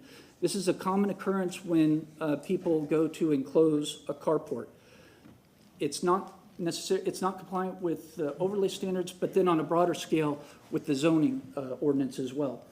To comply with the ordinance, each parking space must measure 9 feet by 18 feet, which they do not have for the 2 parking spaces. The current site does not meet these dimensional and configurational requirements, rendering it inconsistent with the city code. This noncompliance means the site plan fails to provide the necessary and adequate parking spaces for dwelling as mandated by the ordinance. And as a result, this increases street parking congestion, impacting neighborhoods and potentially emergency access. If you're a fire truck on a street filled with cars, that's not good. I'm not saying that's what's happening here, but that's a potential. Again, the loss of designated space, parking space interferes with community standards for the property usage as well as the aesthetics. I'm going to show you 2 other things. One, this is the code as of July 2022, when the previous owner owned the property, which basically states you can't have a driveway go straight to the front of the house. This is the code as of 4/24, which also states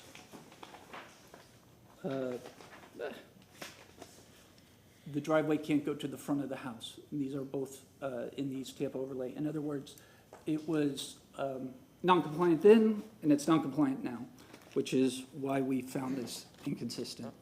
I'm open for questions, should you have any. Councilmember Hurtag. So what you were saying is that the overlay that existed before we approved the new overlay earlier this year, the rules were still the same? That is correct. Thank you. Thank you very much. Anybody else? All right, thank you very much, sir. Very good and thorough presentation. Now we have an applicant to present for this item, item 73.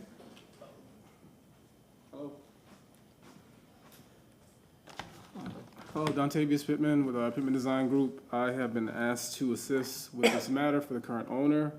With regard to city staff, their decision, we asked for the appeal on the grounds that the current owner did purchase this property with the enclosure already in existence.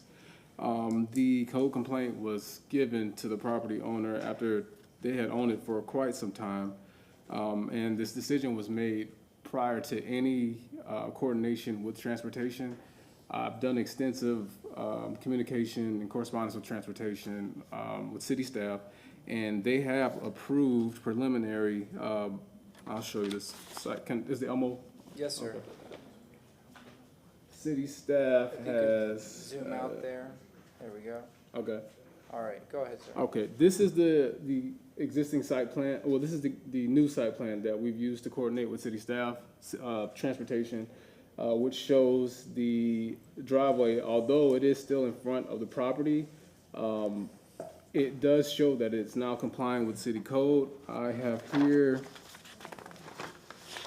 email correspondence from city staff, transportation, that states that they are, can you guys see this? I know the. Yes, sir. Oh, Please. okay. Yeah, we can see it. Okay, it What's the states date of that April 2nd, 2024. Yes, and this email was actually sent to us after the decision was already made. But after coordination, we were told that we should go ahead and apply for the design exception, the alternative driveway design, because we can make it work. I understand that the East Tampa overlay does have strict guidelines, but now the property is causing a major hindrance on the current owner, as now it's vacant and can't be rented out because of the code violation, and not understanding of what is to become after this. Councilmember Miranda. Thank you much. So we're looking at something that was, when was the house purchased? Around, you have to ask the current owner. Can I? Yeah, bring him up. Okay, cool.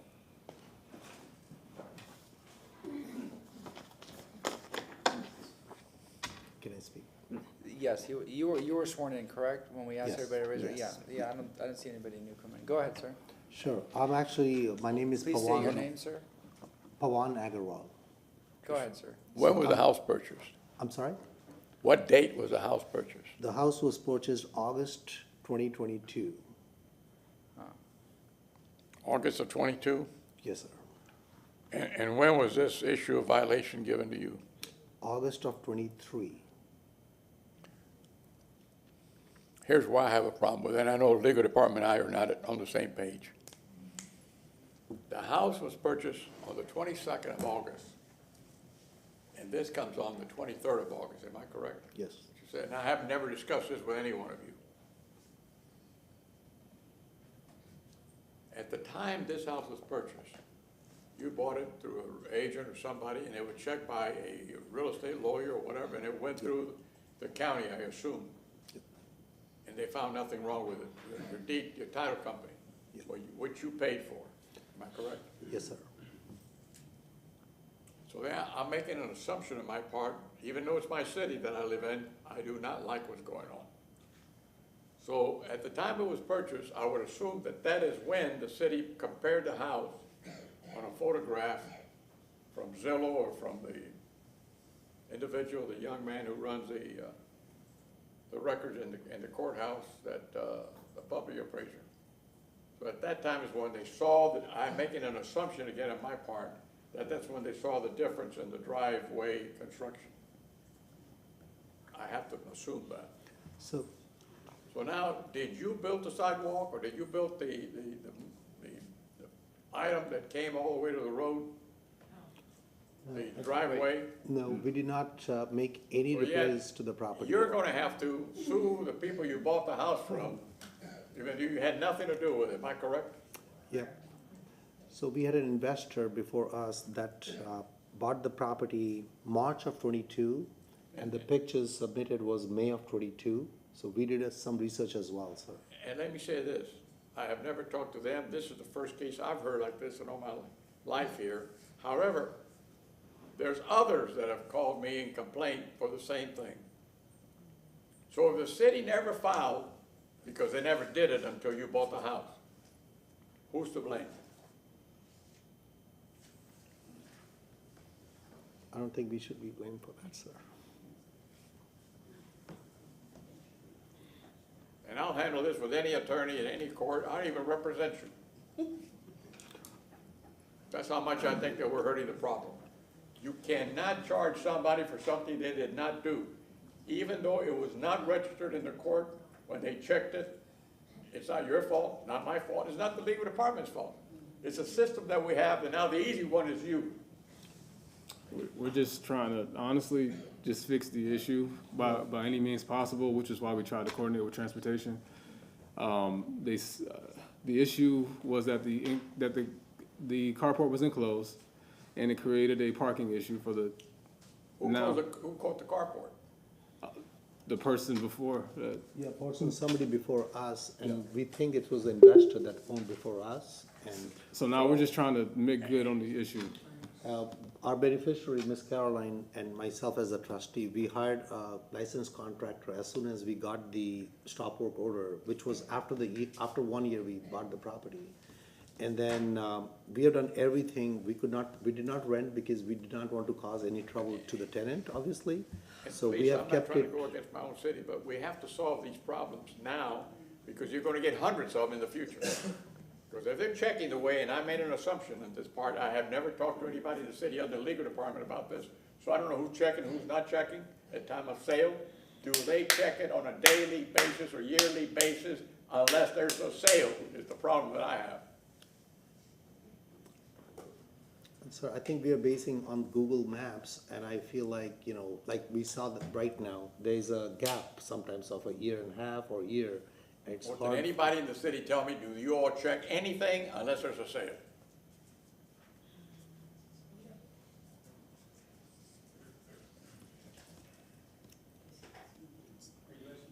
That's all, I'll rest my case. Thank you. Councilmember Hurtak, Councilmember Cross. I have a quick question for staff. Can you show me the property appraiser slide again? Yeah, it wasn't updated, I don't When was that property appraiser? I took that like a week ago. A week ago, okay, so, Yeah. so what you're saying is, when this person bought this house, when they pulled all the records, the property appraiser records should have clearly shown that that was an open carport, am I correct? As it still does. Yes. Yes. So the applicant, and while I feel for the applicant, at the same time, clearly, it showed in the paperwork that this was an unpermitted work. It would lend to reason that anyone doing any kind of due diligence at the time of purchase Yeah. would see that Yeah. and see the discrepancy. Okay, that's exactly what I was looking for, thank you. Councilman Carlson, then Clendenin. Dante, could you come back up?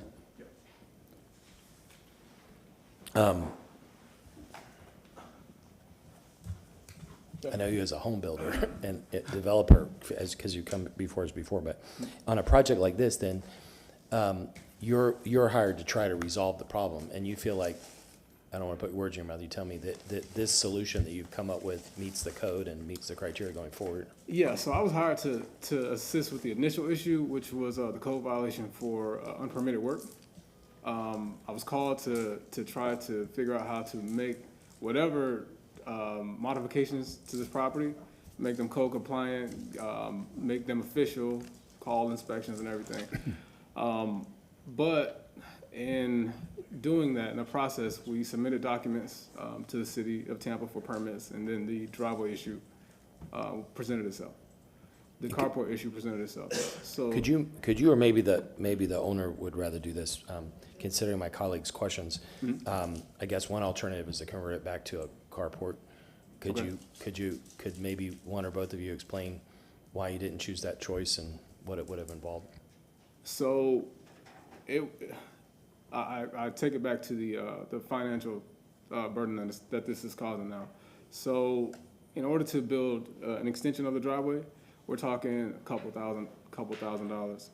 In order to remove that enclosure and all of the finishing that's inside, it's going to cost more to actually convert it back to a carport than to just construct a mini extension of the driveway that meets the city's technical standards for transportation. Yeah, and it's gonna take less time to do that as well. Councilmember Clendon. So the scope of your project and why you were here was to bring this, obviously it was an unpermitted construction project for the conversion of this carport. You were trying to bring that into compliance? Yes. By hook or by crook? Yes. Okay, so, but even by doing that, you still create a non-compliant issue because of the driveway. So it sounds as though you're in an impossible situation. You try to solve one problem and create another. That, you know, there is no compliance while utilizing this enclosed area as what it wasn't intended to be, was just a carport. Unless you use it as a carport, there's no fitting the description that's required by code. So it was lose-lose in the beginning because they didn't meet transportation standards. Well, actually, it didn't meet transportation standards and it didn't meet the East Tampa overlay standards. Right. Now we're win-lose because transportation is already approved. Well, unless you have another email, all I saw on that, if I can read it correctly, it just says they may consider. Did they actually approve it? That email you just showed says that they may consider. Sorry, so this is the code reference that transportation provided for the alternative design exception. Well, I understand that they could grant that, but I didn't see any evidence that showed that they did grant that. This is the conversation that we had. I asked if this would suffice because we were going back and forth. You have an email showing that it was approved by, the design exception was approved. It can't technically be approved because it got rejected first. So now we have to submit for alternative design exception. But I'm saying, was that alternative design exception? No. No, it wasn't. So that conversation we had was after the decision was made, and the conversation that city staff provided for the denial of the design exception with transportation, the example that they provided in their documentation came way before we talked to transportation about that. Yeah, I understand. This is a note from transportation telling us what to actually do. As a suggestion. My whole thing on this is, this goes back to that whole adage, buyer beware. Do your due diligence. I mean, this is a no-win situation. It makes us look bad, but it's a buyer beware thing, man. Before you buy something, you better make sure it's in accordance, that it conforms. I mean, do your due diligence. Thank you. Thank you very much. Is there anything else to your presentation, sir? Yes, I would honestly just add that the East Tampa overlay, the section 27-240 states that no driveway shall be constructed from the road to the front facade of the principal structure. If you look at 3006 East Emma, the driveway terminates at the front of the house. If you look at 3011 East Emma, the driveway terminates at the front of the house. So, I mean, this exception we're asking for it's not a burden on anybody. We're trying to just make right on the issue. We acquired this problem, not we, the owner acquired this problem, and now it's becoming the problem for the guy trying to help, so. Thank you very much. Thank you. Yes? I just want to say this. There is another way of solving this problem. Not today, maybe, but in the future. That the owner's got to sign an affidavit at time of sale. That's the only way we're going to solve it. That he or she have never changed any part of that house at the time of sale. But that can't be done in this case. And let me tell you something. I love laws, but this is an unjust law. Because the city, you want to be the buyer beware? The city did not do anything unless there was a sale. Am I correct?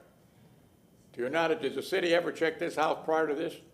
We would not be triggered unless there is a code Did violation. code enforcement ever check this house for anything prior to this?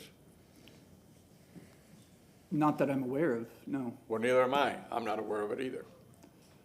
But if you're not aware of it, it's not in the court record that they did anything and found anything wrong. So we're hanging innocent people.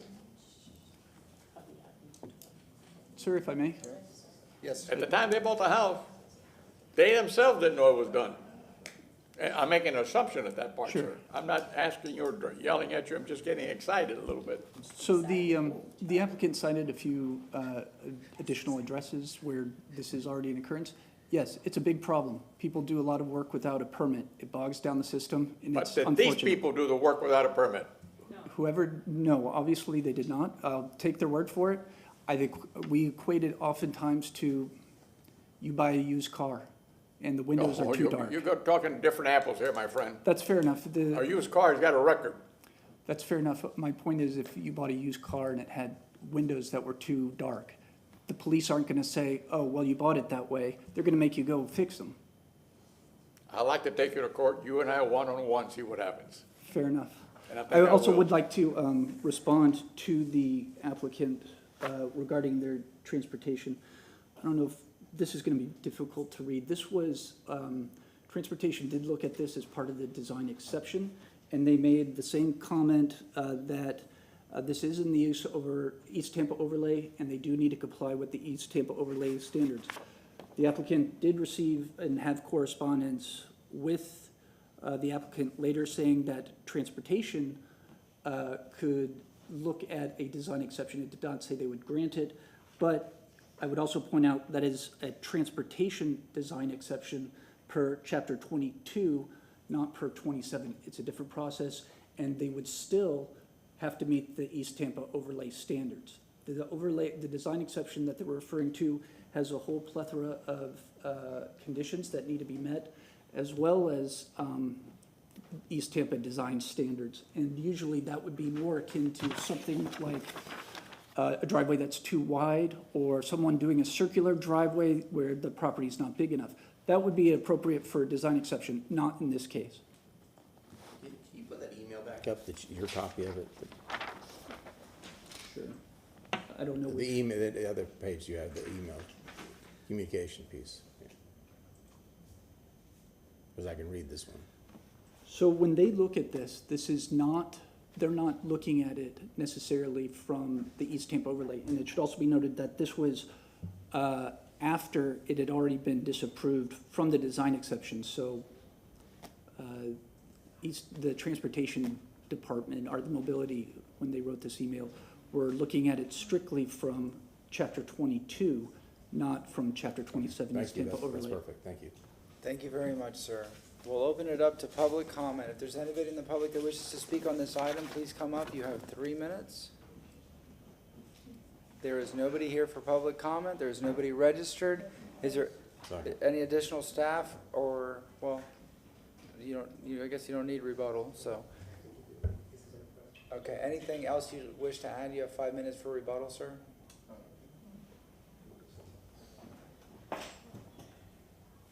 Yes, ma'am, please state your name.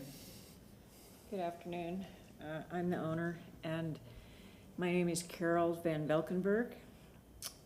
When I purchased this property, I did not realize that there had been a modification to it made that was not permitted.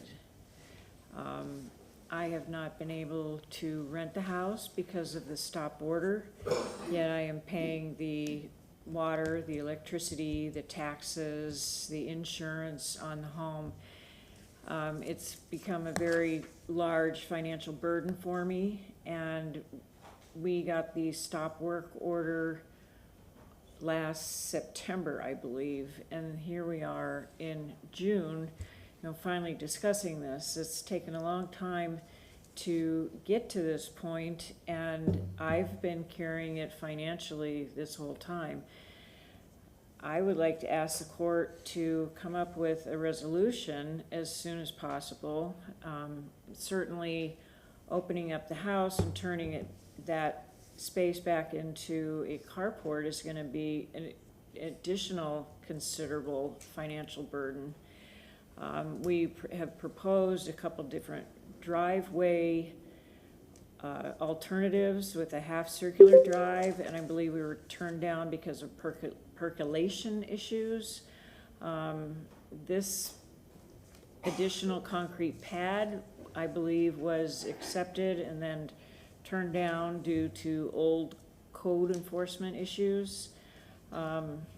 I do feel like the victim here, and I just need to get out from under this financially, and I would really appreciate the court's assistance with this. All right, thank you very much. We have a motion to close from Councilmember Hurtak. Yes, sir? I just want to go a step further, if I may. You bought the house in August of '22? Yes, well, When was it? yes. Did court enforcement, did you ever, when you bought the house, did you have a title search done on the title? Yes, And they found nothing? no, I That's did it. not. Thank you very much. We have a motion to close from Councilmember Hurtak, second from Councilmember Clendenin. All in favor? Aye. The hearing is closed. Okay. All right, what is the pleasure of council? I have a motion. Yes, ma'am, go ahead. You know, I feel very sorry for the applicant, and unfortunately, we cannot consider money. Money can't be something that we consider when we look at a project like this. And to be honest with you, as an investor, due diligence is really your responsibility, especially as an investor.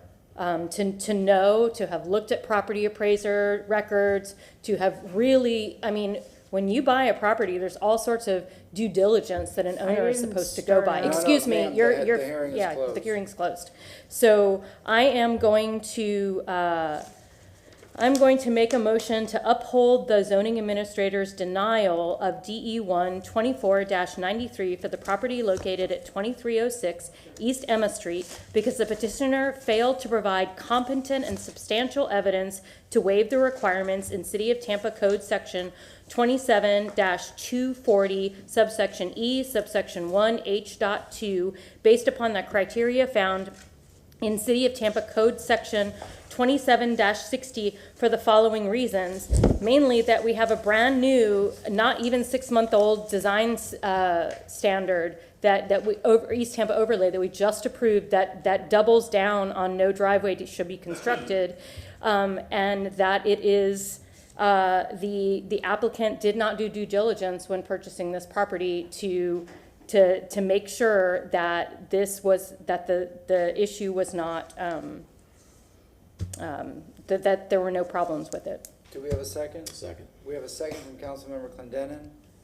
It's a discussion. Any discussion? I Go ahead, just want to, again, I want to say, I'm empathetic with your cause, but you have the capability of bringing it into compliance by reconverting the carport back into a carport so that the driveway would be compliant. So I think that's really the reasonable outcome of this. Again, it's buyer beware, man. Do your due diligence, and I think we all look at these things. And I've purchased properties in the past, making sure because I've seen a lot of questionable things as you look at properties around the city of Tampa. And so while I'm empathetic, I think I would probably vote differently if I felt like you were so boxed in that it was impossible to solve. This one has a resolution, and that's being in compliant by converting the carport back. Thank you very much. Sir? I just want to say, going back to the car comparison, which I have to disagree with, if you had bought a car, you take it to a mechanic, they check it out, says fine. You did your due diligence. If the car was bad, you still did your due diligence. You never had a chance to do your due diligence here because you never knew. You paid somebody to do a title search. It was done. Everything was done according. And I know there's an overlay that has nothing to do with in the past because the city has never checked any one of them, to my knowledge. So now you're the one that's paying the price. Not only are you going to lose the value of the house because then you're taking the carport out, which you didn't build, but you're going to have to pay to have it taken down. God bless America. Thank you. All right, we have a motion and a second. All in favor of this motion, indicate by saying aye. Aye. Any opposed? Aye. Nay. Let's do a roll call for clarity. Do a roll call. Motion and a second. Go ahead. Miranda, No. Carlson. No. Hurtek, Yes. Clendenin, Yes. Henderson, No.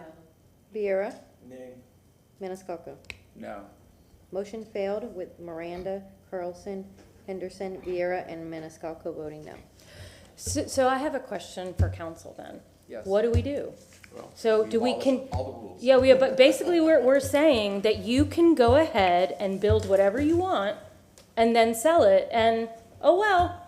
And so East Tampa spent a lot of time working on their new overlay, and basically we're just telling them tough luck.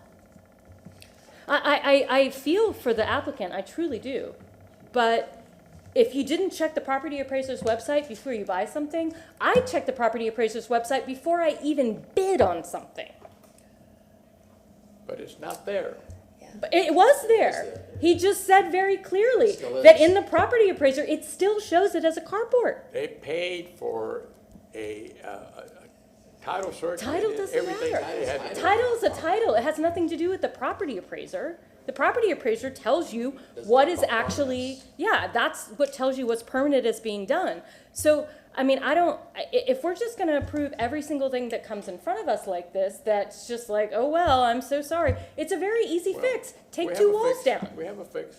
I Take believe 2 the walls city, down. I believe this city then should check the Zillow on a daily basis on every house in the city. That's our fault. If something happened, we didn't catch it, it's been like that for 30 and 40 years. It's actually the property appraiser's fault, not ours. Well, we have a way of doing, we work with the property appraiser's office. They have the equipment where they can satellite everything you do, every single thing you do. So why don't they fix it then? Why don't we do it then? Mr. Shelby. Counsel, Mr. Miranda, I would suggest that outside this public hearing, we could take that discussion up. You've discussed this I just before, want to make it part of the record, sir. That's Thank you. why I don't do nothing outside of the public hearing. Understood. Just, Counsel, if I can, just so you know, and this came up also recently, to bring it to your attention as part of taking a look at the whole picture. Basically, the only thing you have in front of you is a petition for review of a zoning administrator's decision. And it was brought to my attention that irrespective of what this council does, it still has to be, in order to be permitted, meet life safety standards. So irrespective of what council does, that does not, and it may not affect ultimately what happens over at permitting in order for that thing to be given a permit under the city code. This is not hard to solve. If we could have changed the law, at the time of sale, the owner's got to sign that he or she never signed, did anything wrong with the house. And at the time of sale, then it's recorded right there. We can solve this problem today, but we won't do it. So the legislature. Councilmember Henderson. Oh, thank you, Chair. Sometimes things just, don't work out. In this instance, we have spoken, but that doesn't mean that the problem goes away. And the city, believe it or not, makes mistakes all of the time. There are properties that do not have the correct information within the system on the Hillsborough County Properties Appraiser site that exist, and people live in those homes all the time. This is not new, but in your case, as the owner, when you bought it, I think that you did do your due diligence, and that's why I voted the way that I voted. Thank you very much. Councilmember Carlson. Yeah, I'll make a motion to overturn the zoning administrator's denial. I move to overturn the zoning administrator's denial of DE1 24-93 for the property located at 3206 East Emma Street because the petitioner provides substantial and competent evidence to waive the requirement in City of Tampa Code 27-240E1H.2 based on the criteria found in the city code. My colleagues may add, based on the verbal testimony, it seems like this is consistent with what the neighbors have done. This is an older house. Although the overlay and the rules would apply to a new house, could apply to an older house. In particular, they would apply to new houses as the area changes. In this case, I think it's in the best interest of the community to leave it as it is. Councilmember Carlson with the motion, and a second from Councilmember Vieira. Roll call vote. No, I have. Wait, yes, ma'am. So, Mr. Shelby, what I heard you say is that even if this is approved, it has to go through permitting, where this is not. I can't tell you, I cannot tell you what is going to happen in permitting. I just know. But it wouldn't be permanent. Okay, thank you. Okay, it was brought to my attention that irrespective of what this council does, there's still a process beyond this. Great, thank you. We have a motion and a second. Roll call vote. Clendenin. No. Henderson. Yes. Viera. Yes. Miranda. Yes. Carlson. Yes. Hurtak. No. Maniscalco. Yes.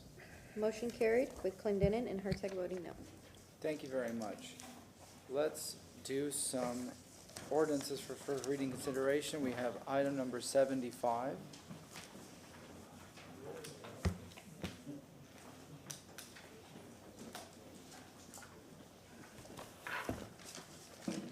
Good afternoon, Andrea Zellman, City Attorney. Item 75 is the item we discussed, I believe, 2 weeks ago, to actually amend the charter to change the residency requirements to say that rather than applying to the officers listed in the charter as well as department heads, this would change it to now apply only to elected officers. The only officers the residency requirements would apply to if this charter amendment passes would be elected officers. That's what you asked for.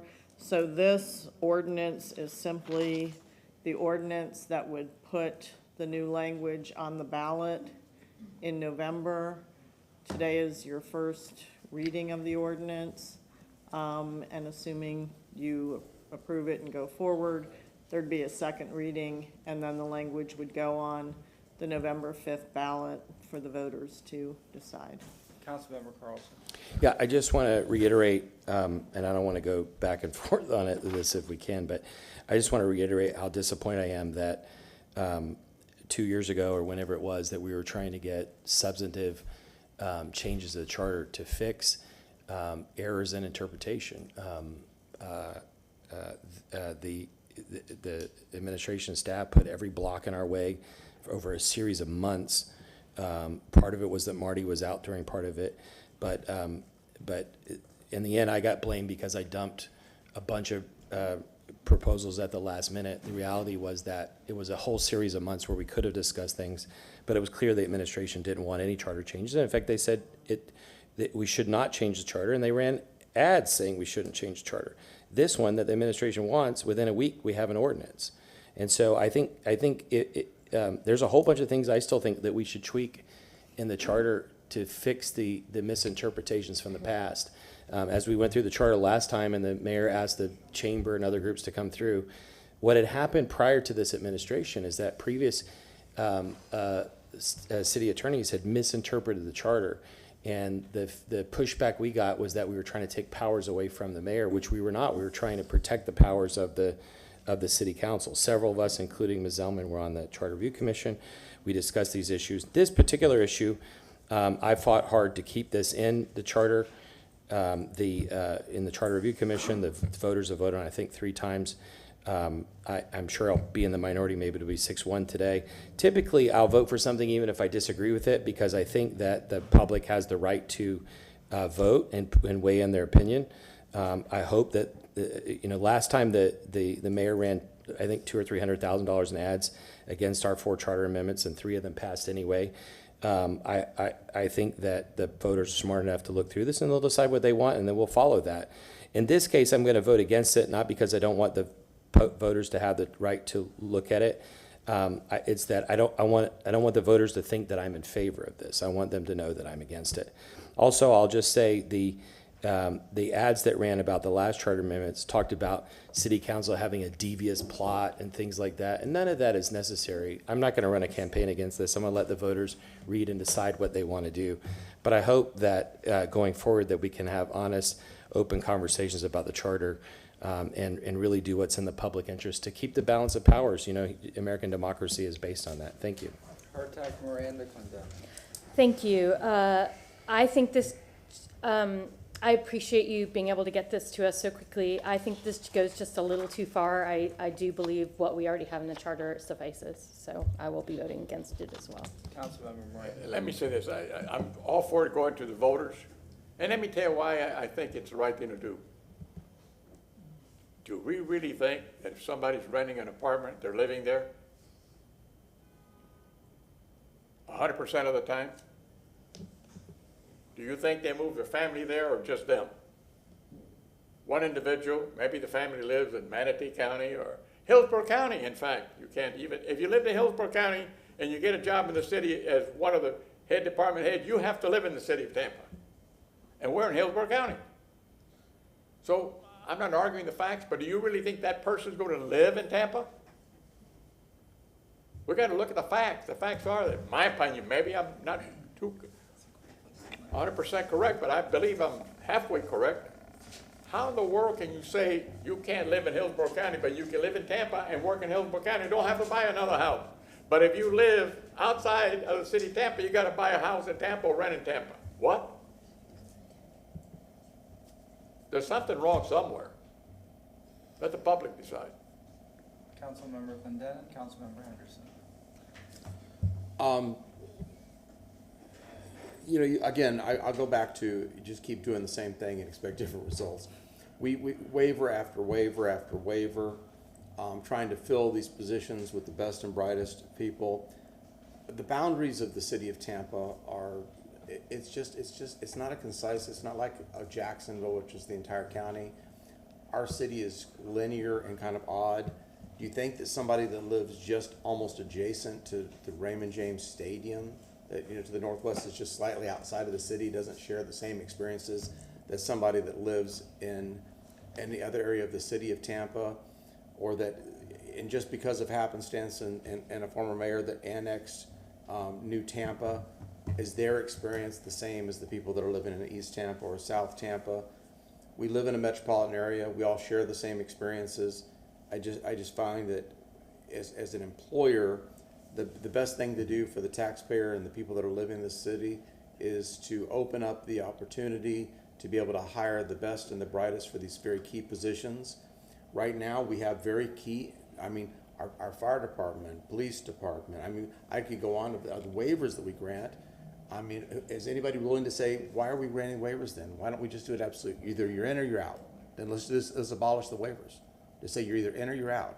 I mean, it just seems silly to me to create, again, we have control of it, an arbitrary rule, let the voters decide, fix the charter. And for Councilman Carlson, I wasn't on council when you did this last time, but if you have proposals for charter amendments that make sense, that are the right things to do for the people that live in the city of Tampa, I'd be willing to hear them out and to support adding those to ballots. And I think, you know, some of your initiatives that I heard in the past when I wasn't on council, I would have supported. So, you know, it's a new day, it's a new group of people. So if you have good ideas, all good ideas should come forward and we should pursue them. We shouldn't shoot them down because of for whatever reasons that we have that are not in the interest of the people that live in the city of Tampa. Councilmember Henderson. Thank you, Chair. Interesting enough, you know, when you want your kid to have a great opportunity at a college scholarship, parents would rent an apartment in the Plant District or the Jefferson District so their kid could play football at the right school. We won our championship in 2010 and we always went to the playoffs. Plant went to the playoffs. Armwood, people made concessions to do what they needed to do. And people will do that. If they had to rent an apartment, you know, just to keep their job, I feel like that's an unnecessary step. Really, Tampa has changed so much. It's about affordability, although these are our executive level high-end jobs.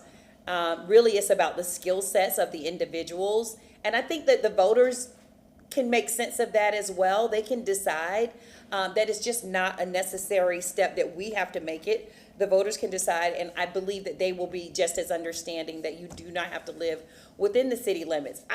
However, I would like to say that, you know, it's ideal that the majority of our executive staff should live in the city. It is ideal or recommended, but it should not be mandatory. And therefore, the waiver is, you know, not necessary that we would have to give it year after year after year so that people can be in compliance. It's just not a requirement. It's really more so about the skill sets of the individuals, and that's what we should focus on. Where they live is none of our business. Councilmember Vieira. Thank you. Yeah, I'll be voting for this, and I did want to say, because I have unique memory or recollection of the charter issues from a couple of years ago. I remember We had a charter workshop on September 22nd of 2022. Check it out, where we all came here to City Council to prepare to discuss charter issues, and we chose to continue it to another day. So I just want to make sure, just to clear the record on that. Now, why do I remember that? Because on September 21st, I checked it up. My son and I left Tampa to go to West Palm Beach to see Kiss in concert on West Palm Beach. Yes, I remember that well. We saw Kiss. Yes. And it was a great concert. But I left West Palm Beach at about 9:30. I got back at maybe 2 or 3. And I got up to City Council because we had a because I remember that day while going to see Kiss in West Palm Beach, getting all these phone calls and all these charter issues. And then that day, council votes to continue that workshop. So again, I say that, by the way, as somebody who voted to override 5 vetoes of the mayor on charter issues and having them go before the voters. There's some that I support, there's some that I don't. But again, I just want to make sure that it's not presented that, oh boy, staff got in the way, Council also canceled that workshop. I remember very well because I had rocked out the night before and gotten 1 or 2 hours of sleep, so I remember that with unique recollection. But again, I'll be supporting this. I think this moves us in the right direction, and I'm glad to support this. Just like I supported the other 5 charter amendments that ultimately went before the voters, I think this is something that's reasonable. Thank you very much. If there's nothing else, Councilmember Vieira, would you mind reading item number 75? I move an ordinance being presented for first reading consideration, ordinance relating to the government, the city of Tampa, Florida, submitting to the electors in the city a proposed amendment to the revised charter of the city of Tampa of 1975 as amended to amend section 6.01 to revise the residency requirements for city officers to apply only to elected officers, providing an effective date. Second. We have a motion from Councilmember Vieira with the second from Councilmember Clendenin. Roll call vote. Carlson? No. Hurtak? No. Clendenin? Yes. Henderson? Yes. Vieira? Yes. Miranda? Maniscalco? Yes. Motion carried with Carlson and Hurtak voting no. Second reading and adoption will be on July 18th at 10 a.m., 315 East Kennedy Boulevard, 3rd floor, Tampa, Florida, 33602. Thank you. Can we take a 5-minute recess? We have a few, and we'll go right to 76. We're in a 5-minute recess.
Welcome back. Roll call, please. Carlson. Here. Hurtek. Clendenin. Here. Henderson. Present. Viera. Miranda. Here. Maniscalco. Here. You have a physical quorum. Thank you. Mr. Wigington, item 76. Good afternoon, City Council. Ron Wigington, Legal Department. Item number 76 is an amendment to ordinance number 2003-23 and is related to the land swap agreement that you approved during your consent agenda, which was item number 41. And that land swap agreement is really the framework for this project and requires the satisfaction of certain conditions for this transaction to close. And one of those conditions is amending the 2003 ordinance, as I mentioned, which vacated the two rights-of-way seen here in yellow. I may have the Elmo up. Yes, it's up, sir. Those two alleyways, or one is an alleyway, the other one is a right-of-way, it's Henderson Avenue. And to orientate you, this is 275, Nebraska is over here to the east. This is 7th Avenue here, and this is Henderson Avenue right there.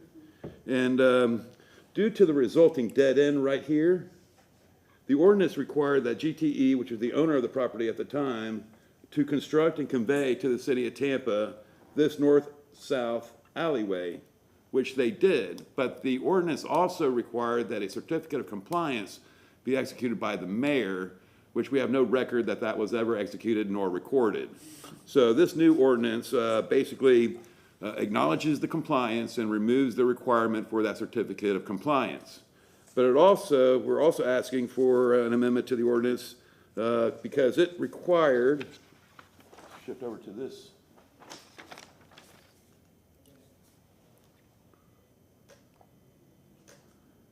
So that 2003 ordinance, in 2003, GTE owned this parcel right here and these two parcels right here. And that was really the impetus of requesting the vacating of Henderson Avenue. And so the ordinance required that both of those north and south parcels be developed together under the one site plan. But unfortunately, well, not necessarily unfortunately, but in 2022, GTE conveyed their fee simple interest to the north, these two north properties, to Boz Legacy. And it's the intention of Boz Legacy to develop a multifamily market rate multifamily housing. So in order to do that, they need to amend the ordinance and basically bifurcate the two parcels from one another and not have them dependent on each other. And so that would be the second modification to this ordinance. And in essence, what we're doing here is we're going back to 2003 and we're reconstituting Henderson Avenue as it once was in 2003. And we are basically eliminating the north-south alleyway. City staff has reviewed it and they have no objections, and we respectfully request the approval of this amendment to the ordinance. And I'm available if you have any questions. Any questions? Yes, ma'am. You know, that's so interesting because it's such a wonderful alley. I use it all the time. I thought it was a street. So I'm discovering that it was an alley at staff this week. Does that mean that the company in question that wants to develop this land at market rate, that they only would be entitled to that particular strip of alleyway? Yes, with the land swap agreement, see, we acquired from GTE a portion of the alleyway. The other portion was by plat, so that right away was by subdivision plat. We acquired the fee combined. We made ultimately that north-south alleyway. We've already vacated the north-south alleyway, but we do have a transportation easement still over it. And part of the land swap agreement is we are going to be releasing those easements in favor of a new easement for Henderson Avenue. Right. And then ultimately, we're also going to be conveying our fee simple interest to Boz Legacy so that they'll have the two parcels basically abut each other instead of having that alleyway in the middle. Right. So the public won't be able to use it anymore. No, ma'am, it will be I just closed. want you to say that plainly so that people will understand. Okay. Thank you, sir. No questions? Thank you. Yes. So we're going to get, what we're going to get is an extension of Henderson Avenue to the interstate, correct? Under the interstate, and it will be connecting to Central Avenue. Okay, beautiful. Thank you. Thank you very much. Anything else, sir? Yes. Anything else to add, Mr. Wigginton? No, thank you. All right, do we have a petitioner here for this? No, we have the actual. Alex Shaler, 400 North Ashley Drive. I don't have anything further to add, but I'm happy to answer questions if you have any. All right, can I Thanks. get a motion to close? So moved. Motion to close from Councilmember Henderson? No, it's, yeah. Second from Councilmember Miranda, all in favor? Aye. Councilmember Henderson, since your name's on it. Yes, of course. But for the record, that probably was somebody that definitely did not look like me. Okay, file number C02-26, an ordinance being presented for first reading consideration. An ordinance amending ordinance number 2003-23 passed and ordained by the City Council of the City of Tampa on January 23rd, 2003, which vacated, closed, discontinued, and abandoned those rights of way in the vicinity of 711 East Henderson Avenue, as further described below, amending and/or deleting certain conditions precedent as set forth in Section 5 thereof in order to facilitate development of properties adjacent to the vacated rights of way, repealing conflicts, providing for severability, providing an effective Second. date. We have a motion from Councilmember Henderson, second from Councilmember Miranda, all in favor? Aye. Aye, any opposed?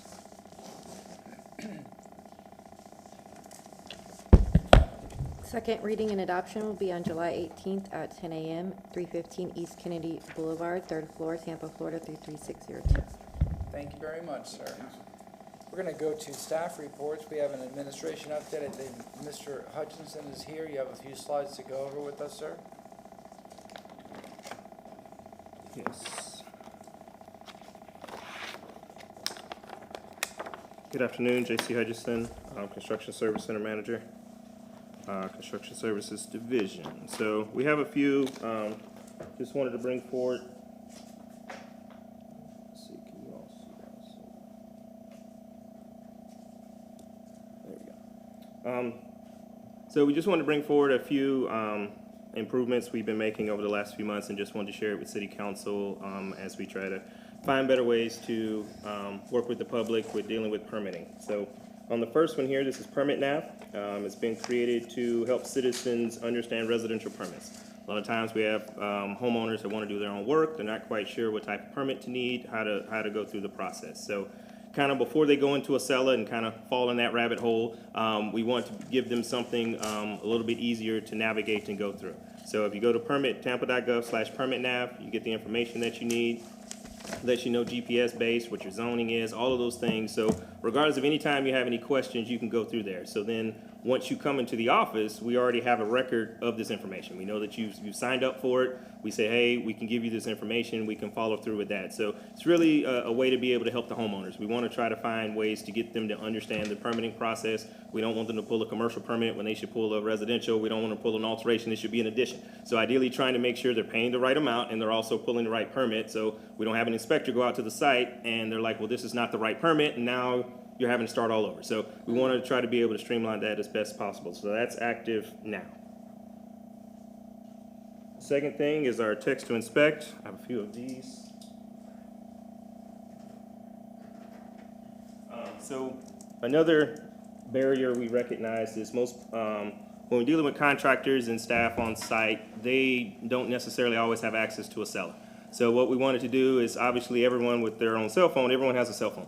So ideally being able to text in those inspections, so therefore you don't have to go to a cellar, you don't have to go through that process. It coordinates with a cellar, but it's just one less step you have to do.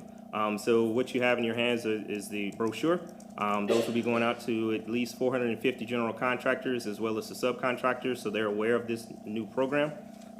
Literally all you do is text that. It's no cost, no additional cost. You just start texting to 855-504-0584. It'll ask you for your record number. Then it'll ask you what type of inspection you'd like to do. It confirms that inspection, and then you get that text. And once it's confirmed, that inspection is confirmed, and then it goes into the system. So once staff gets on and says, hey, this failed or this passed, you get a text message back saying, hey, this inspection passed or failed. So then therefore you're being caught in line with the process as it goes through.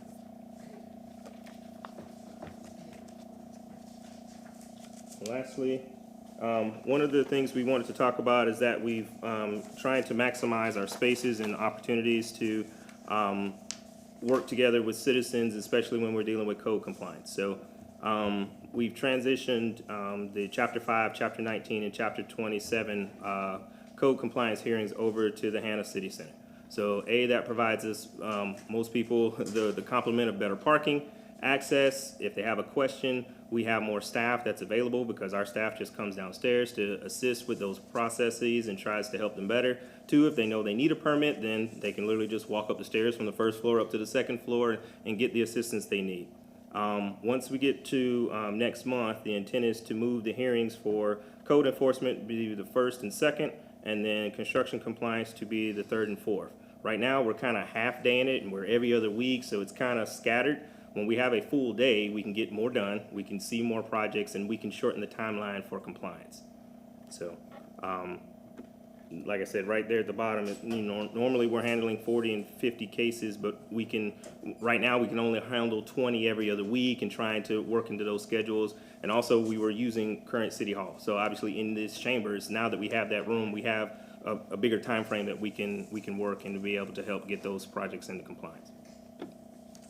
So that's all I have. Thank you very much. Any questions or comments? Thank you very much, sir. We appreciate it. All right. This is a good job. I do want to say that. This is good. It's a great brochure. It's very clear. All right, next up, we're going to hear items 78 and 80 together, and then 79. Mr. Chairman, those are all going to take separate votes, obviously, I would think. Separate votes. Yeah. Please. Yeah. Hello, Thank Mr. you, Beal. Chair. Afternoon, Council. Blvd, Director, Mobility Department, here to speak to the first hearing on items 78 and 80.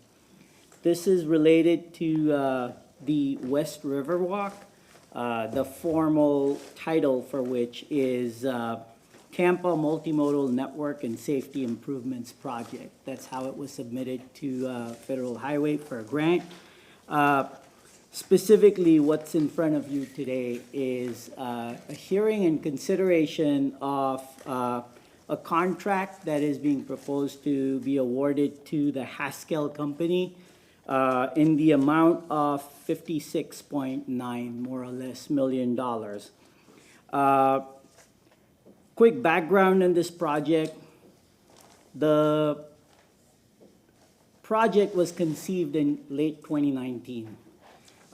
It was conceived on the back of, or rather early 2020, recommendations that came out of the various committees that were formed by the mayor as part of Transforming Tampa's Tomorrow.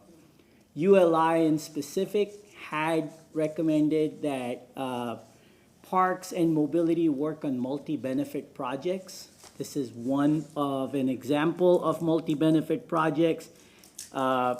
Once the project was conceived, we did apply for federal funding. We received that federal funding, which council approved on July 14th of 2022 in the amount of $24 million.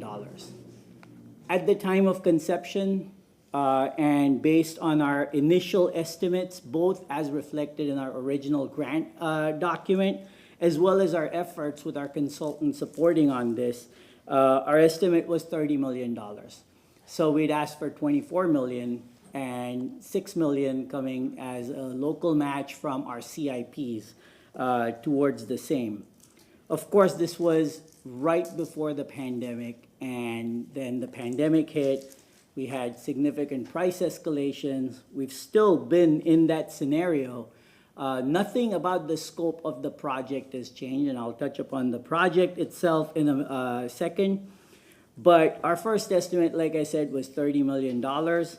Our second estimate, done September of 2021, was $42 million. And the actual bid, the initial bid from the contractor, the low bid, came out at $47 million. Once we had that initial bid, after council approved the grant, we submitted that to Federal Highway for consideration. Federal Highway took about 7 months, 8 months to get back to us, in which time the contractor had to reconsider their pricing, partly because of inflation, materials, all of that going up, but also because the contractor had to keep the team and resources in place for the scope of work for that long. And with the amount of work out in the market, time is money, literally. And so that price did go up from that initial 47. And to clarify, it was 47 plus 5 million contingency, so it was about 52. So it's gone up to 57 almost. So that was an increase of about $4 million right there. Because of that increase, we had to go back to Federal Highway, inform them that the price has changed. And that's something they have to approve. That took a little bit longer as well. They came back to us, gave that approval, and that is in front of you, that Amendment 1 to ratify the price from the contractor, which is item 79. So we'll touch upon that separately. Sticking to 78 and 80. So this project is, in essence, activating the waterfront in West Tampa mainly, but also impacts a slew of other neighborhoods, including Old West Tampa, West Riverfront, Ridgewood Park, Tampa Heights, Rome Yards, Riverside Heights, Hyde Park, UT, and so on. But it's also a complete streets project that is along Rome, on Platte, and Columbus. This project brings all of these elements together. It proposes to activate the riverfront, starting from where Bayshore currently terminates at Platte and Bayshore, and continue it on as a benefit to the West Tampa community, as a benefit to communities north of the interstate, all the way up to Columbus. And this is a connector project. I'd like to highlight that. This project was not conceived in isolation. This has a lot of alignment with moves. It has a lot of alignment with sustainability and resilience. But just looking at the network, this connector project brings together Ballast Point to West Tampa and downtown all the way to Ybor. It brings West Tampa all the way up to the Heights with coordination with the Heights project that FDOT has on Florida and Tampa streets. And so when you look at all of the connections it's provided, this is central to that connectivity. There are many benefits to this project, certainly, and it's a valuable project. So I'll just kind of list a few of them. I did mention that this was a connector and a coordinated set of projects.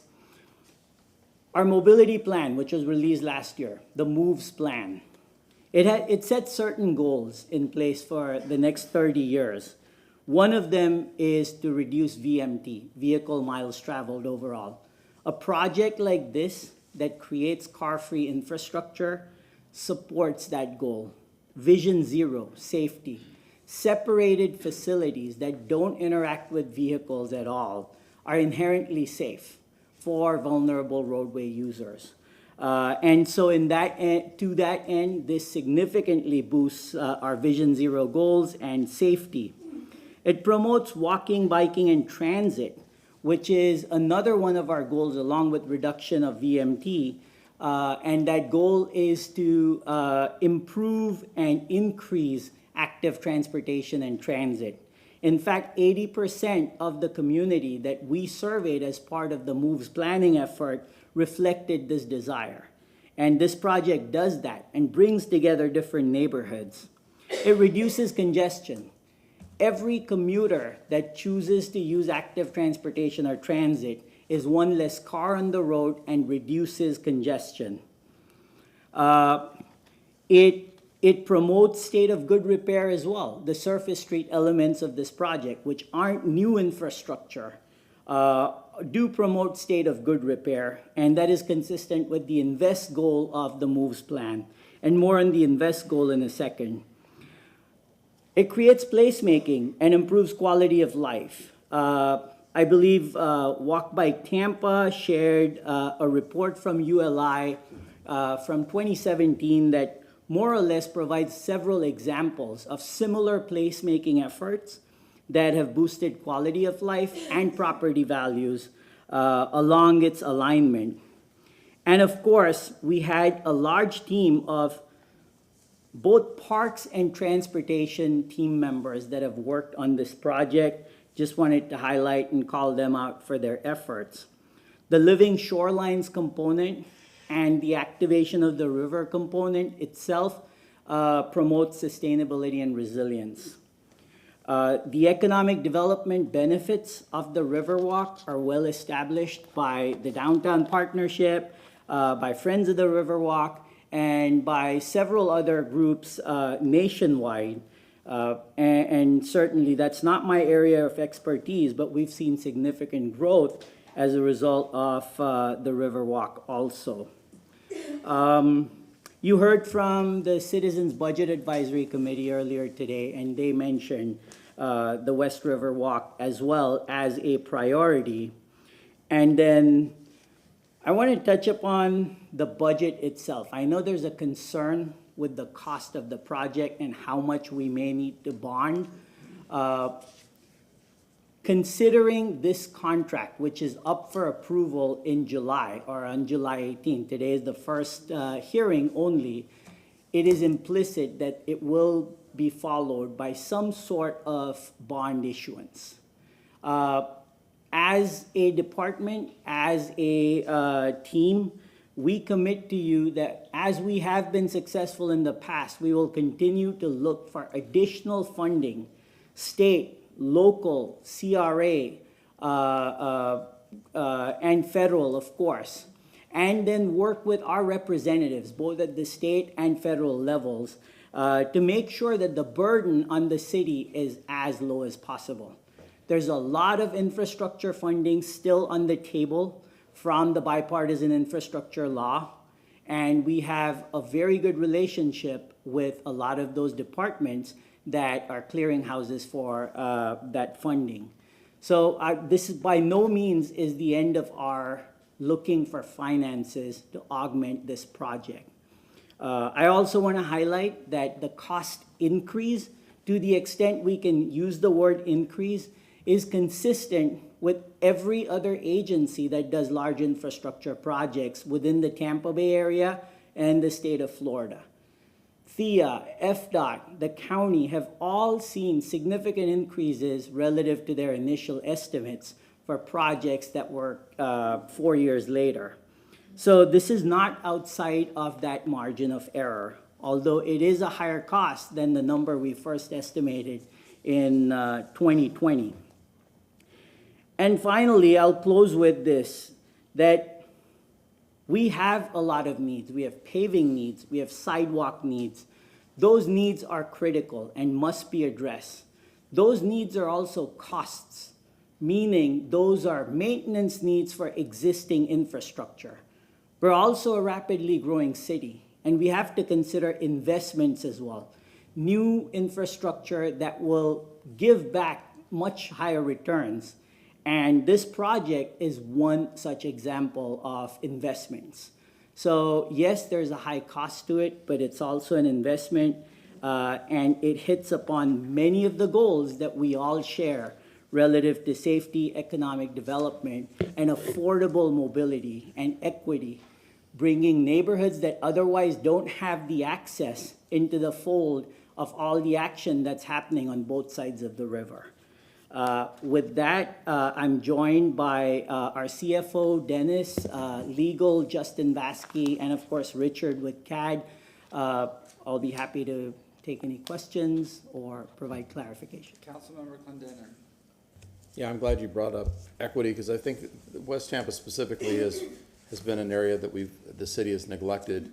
We've had a lot of infrastructure and a lot of things happening in other areas of the city and a lot of attention, but it's kind of like they have not necessarily been the squeaky wheel for the most part. And they've been, we've had some exciting things happen there recently, but this is going to be definitely transformational, not just for West Tampa, but for the entire city of Tampa, as we double down on a good thing, just like we talked about streetcar expansions, doubling down on a good thing.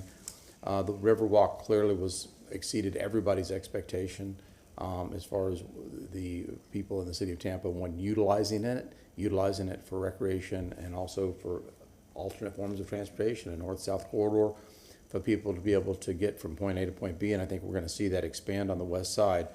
A couple of points, and you and I, we already expressed this to you, I'm still concerned about the one segment that with the related and how we get through that, on the south of Kennedy, between, you know, how that, because that's gonna be a huge gaping hole if that development. Do we know when that development agreement expires? I don't know for sure, but I can check. Okay. But to clarify, under the terms of the development agreement with related for the towers that are going around the Grand Central area. Proposed.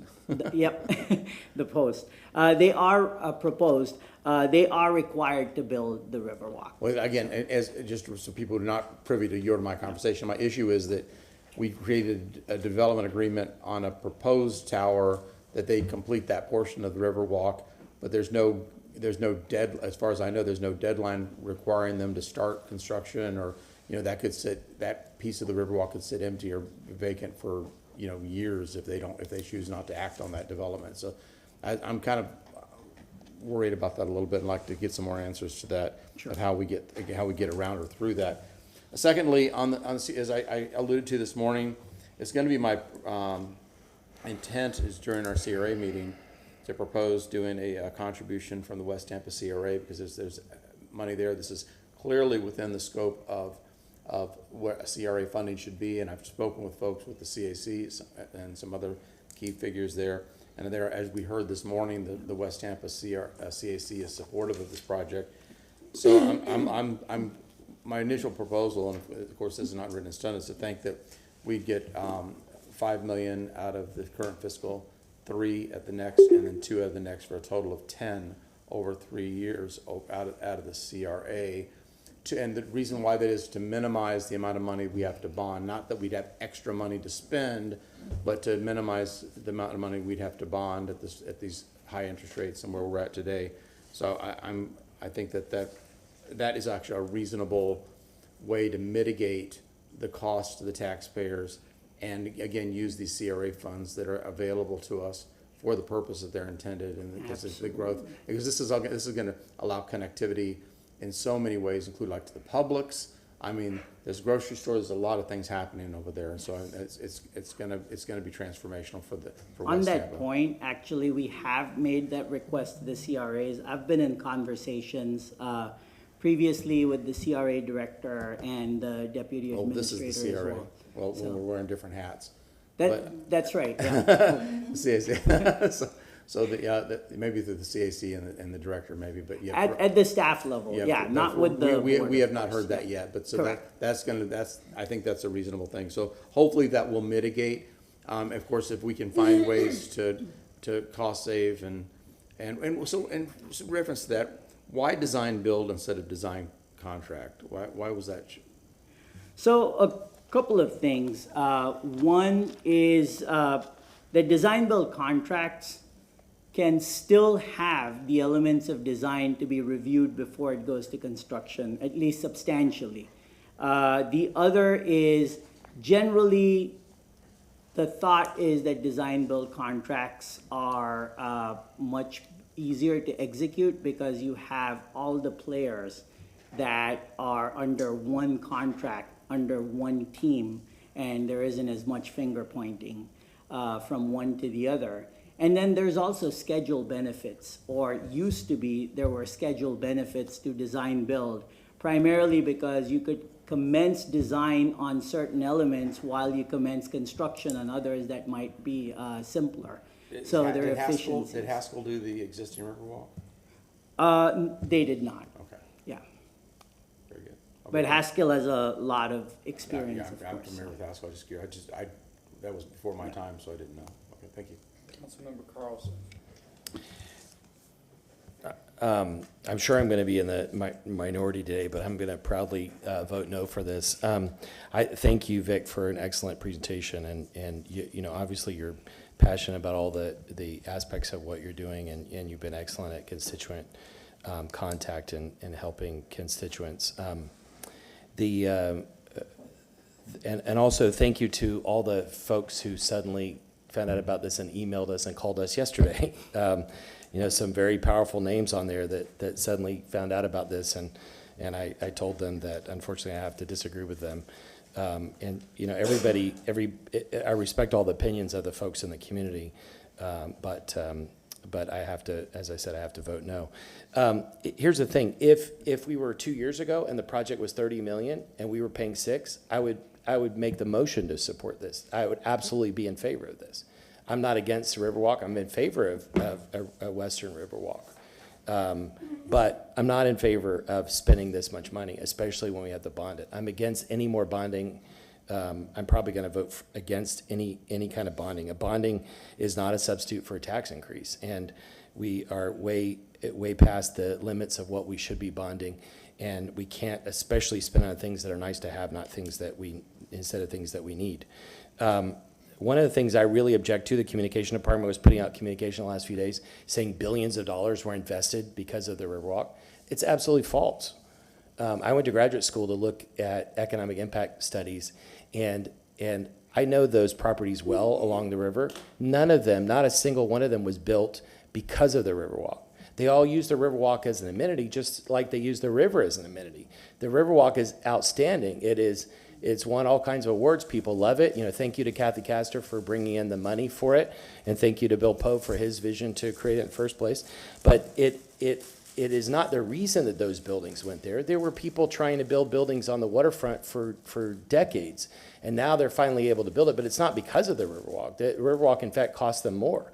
On the AER tower, we had to put in, I think, $4.5 million of CRA money to support Riverwalk. Through the Strath Center, they have to put more in. The Tampa Museum of Art has to put in more. And so it is a great amenity, but it didn't generate billions of dollars. We should not say that. And if somebody's economic impact study says that, it's false. And I'm happy to look at it and show you why. We need to talk about the total cost, not just the capital cost. And this is a discussion I had going all the way back to toilet to tap. My back of the napkin says it's somewhere between 80 and 100 million. If you take 28 million or whatever it is and you bond it at today's rates, that's probably somewhere between 25 and 28 million in interest. We haven't included O&M yet, and we haven't included overages. Almost all these projects like Hannah Avenue, Fair Oaks, they go over budget. And so if you add all that in, it's definitely close to $100 million. And so it's not a $56 million or $57 million project. It's more like a $100 million project. Also, this is not West Tampa. It's touching parts of West Tampa, but go back 10 years ago and look at the in-town plan. Remember, this was positioned, it was positioned that the river is now the center of downtown, not the western border. This is a downtown project. It's always been conceived as a downtown project, and maybe we're changing it, but the people that I talk to in West Tampa see it as a downtown project, not as West Tampa. And if they had a choice, they would choose other things. They want their sidewalks and other things fixed. They see this as being a value, but they want their community fixed. The other thing is we still don't have the answer yet as to what our total bonding is. We were at 41% 6 or 8 months ago. I guess we're up around 70%. There's one for enterprise and one for general fund, but we've got to be way up there by now. Regarding the CRA, the folks I've talked to in around the CAC are not in favor of this. They feel like they're being pressured by the administration. I think we need to have a robust discussion with folks and see if they want it or not, and what the community really wants. Folks who are not along the river front want other things, and they desperately. A few years ago, I proposed a neighborhood commercial district on Main Street. None of that ever happened. Through the CRA, we proposed a Riverwalk extension from the aquarium north to Adamo. None of that ever happened. So why is this a priority compared to everything else? Lastly, this morning we heard that TPD needs 30 new positions and 50 people are in drop, and they need technology. TFR needs 30 new positions and 54 people are in drop. For paving, we need at least $42 million a year. For sidewalks, we need $1.3 billion. For seawalls, we need $20 million. And for bridges, we need $32 million. And that's just the start. Why are we investing in something new when we can't afford to fix the things that we have? The folks in our community want the basics. They want sidewalks and they want their roads repaired. And this money is not CRA money. It could be used for that. Thank you. Thank you very much. Councilman If I could Miranda. just- Go ahead, sir. Sure, if I could just provide a quick response, because those are fair points. I think to the question of why do we focus on this project and not others, I would say we focus on all of those needs.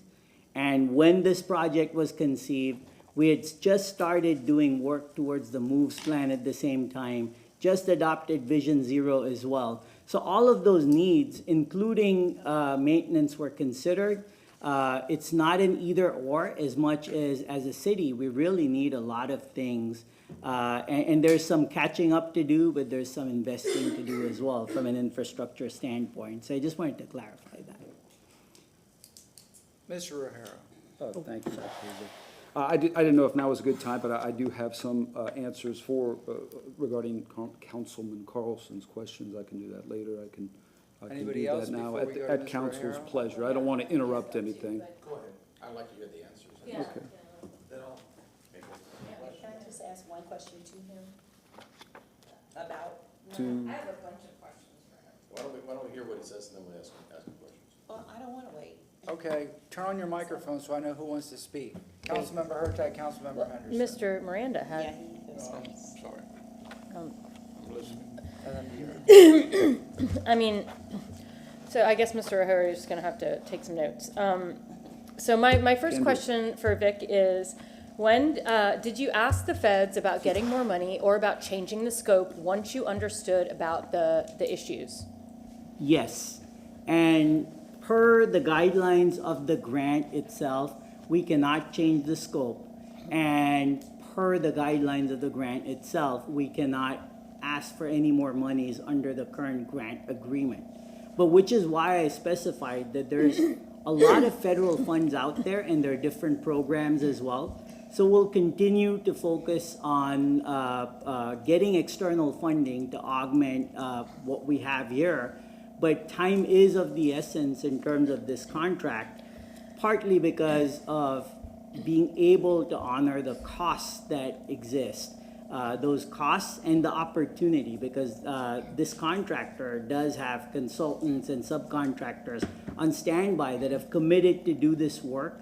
And if that work does not commence soon, they won't be able to hold on to them, and we'll be back to square one like we were with the Amendment 1 issue, which will be the next item, 79. From my understanding, though, you've known about this for several months.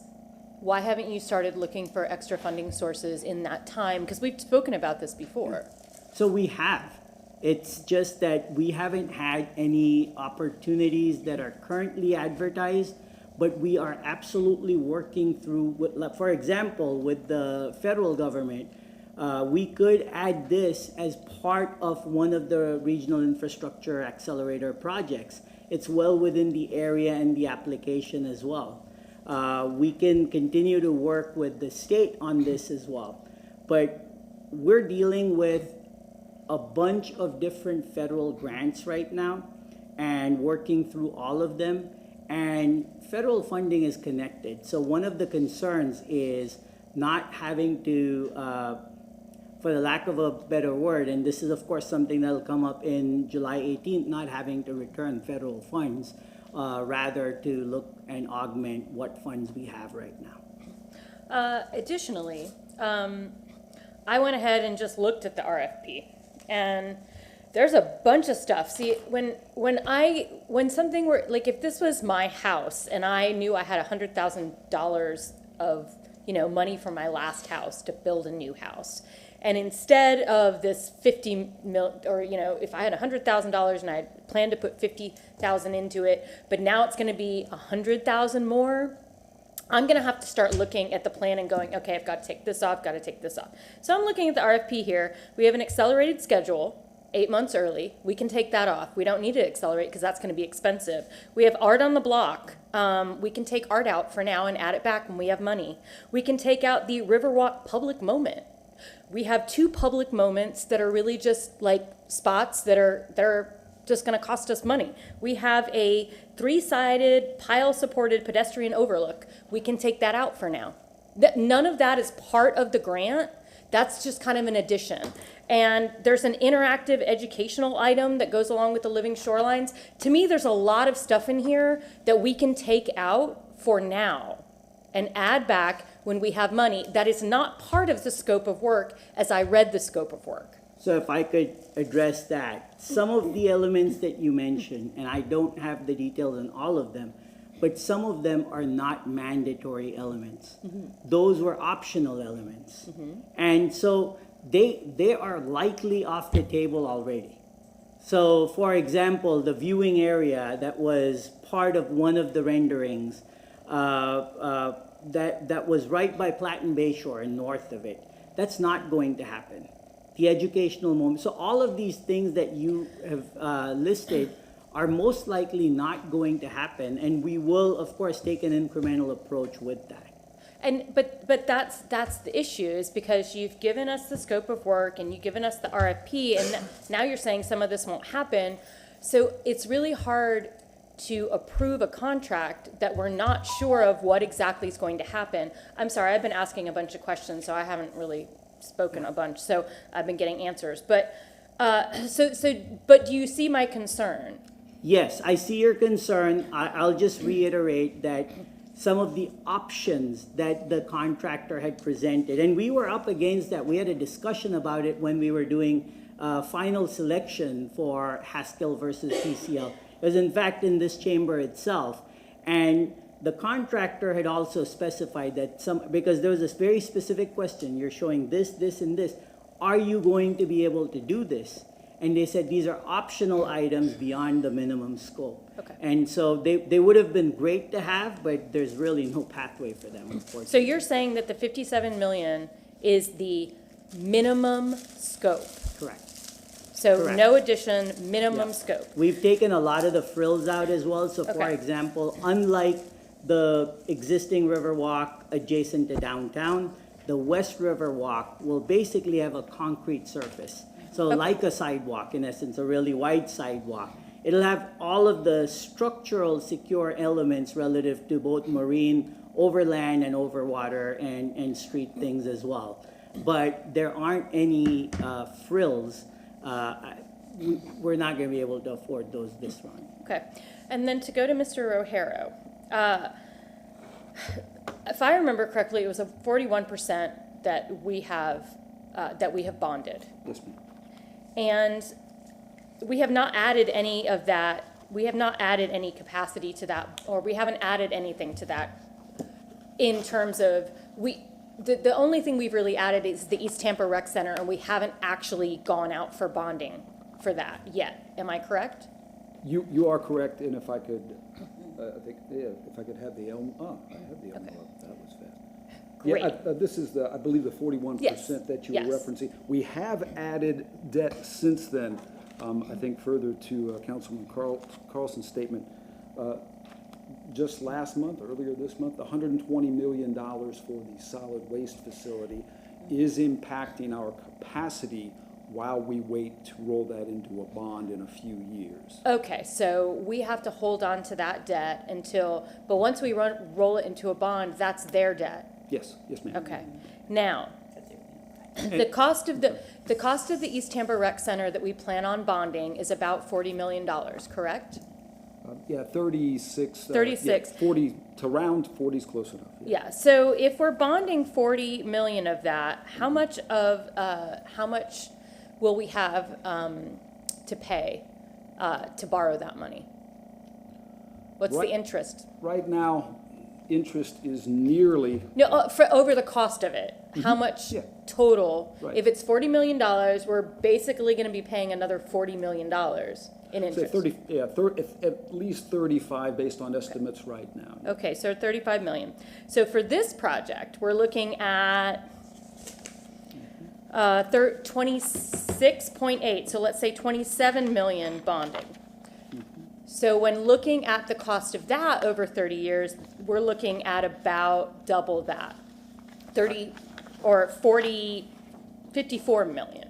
And if I could direct your attention to the Elmo again, I have a pro forma slide for that. Oh, great. Again, further to your and Councilman Carlson. So 22 million. Now, we have learned that the police forensics building has gone from a $5 million to a $40 million project. And we have been told that we will be bonding that $40 million if we approve that project. So $40 million for that. Going back on the East Tampa Rec Center, same $40 million means $35 million in interest. So adding all this together, we're talking about $92 million of interest with $107 million of bonding for a total of $199 million. I'd like to refine those numbers, but philosophically, you are correct. As much as I want this, and I am the first person to support mobility, we cannot afford it. And I highly recommend, because it's probably going to pass, that in the next month, you do everything in your power to find funding. I was incredibly disappointed when I asked during our prep meeting if you had talked to anyone in the CRA, and it was clear that you hadn't even thought about that yet, and which tells me you aren't looking for funding, and you're expecting us to just go ahead and bond this. And I was disappointed to hear that. I'd like to clarify that. I've had conversations about the West River Walk with Elise and with Erica, the Deputy Administrator and Director of CRAs. I have standing monthly meetings with the CRA Director. This was going to be memoed to them as part of a funding request. Just our previous funding requests were for a few other projects like the Green Spine in the West and all of that. And the Ashley reconnecting as well, because that's gone up as well in cost. So I don't think it's accurate to say that we had not thought about augmenting funding. I had had the conversation with CRAs. Okay, but hadn't brought it to the CAC yet. Okay, thank you. And the process for that, my understanding is the way I'd been directed is we discuss with staff, we bring or we memo it to staff, and I have sent a memo requesting $10 million. We did not coordinate this, then that goes to the CAC for discussion. It gets a yea or nay, and then comes back to the CRA board. Well, thank you for clarifying, because that was not clear during my meeting. So thank you. That's on me. So No. I appreciate the clarification, and I really, that makes a lot more sense then as to where this $10 million came from. So thank you. Yeah. Wow, so you just came up with that on your own? That is completely coincidental. Okay, then. My 532 was actually because I spoke with people from the CAC. Okay. I spoke with to find out how much money was available, and I felt that was a reasonable ask as far as the percentage, and that's right, 5 on the front, because if they're sitting on some money, then stagger down 3 and 2 for staggered spending, and to be able to cut, because I'm just as concerned as you are about the bonding, and I'm sorry, not my turn. Shutting up now. He's a brilliant man. Councilmember Henderson, Councilmember Talk about Vieira. him. Some of us get by on our looks. Yes, Not me. ma'am. I think we should let Councilmember Clinton finish since he started. Oh, I'm sorry, I'm good. No, I think you should finish. Well, Yes, ma'am, go ahead. Okay, no problem, thank you. I just want to ask some basic questions, for the listening audience about, bonding 101.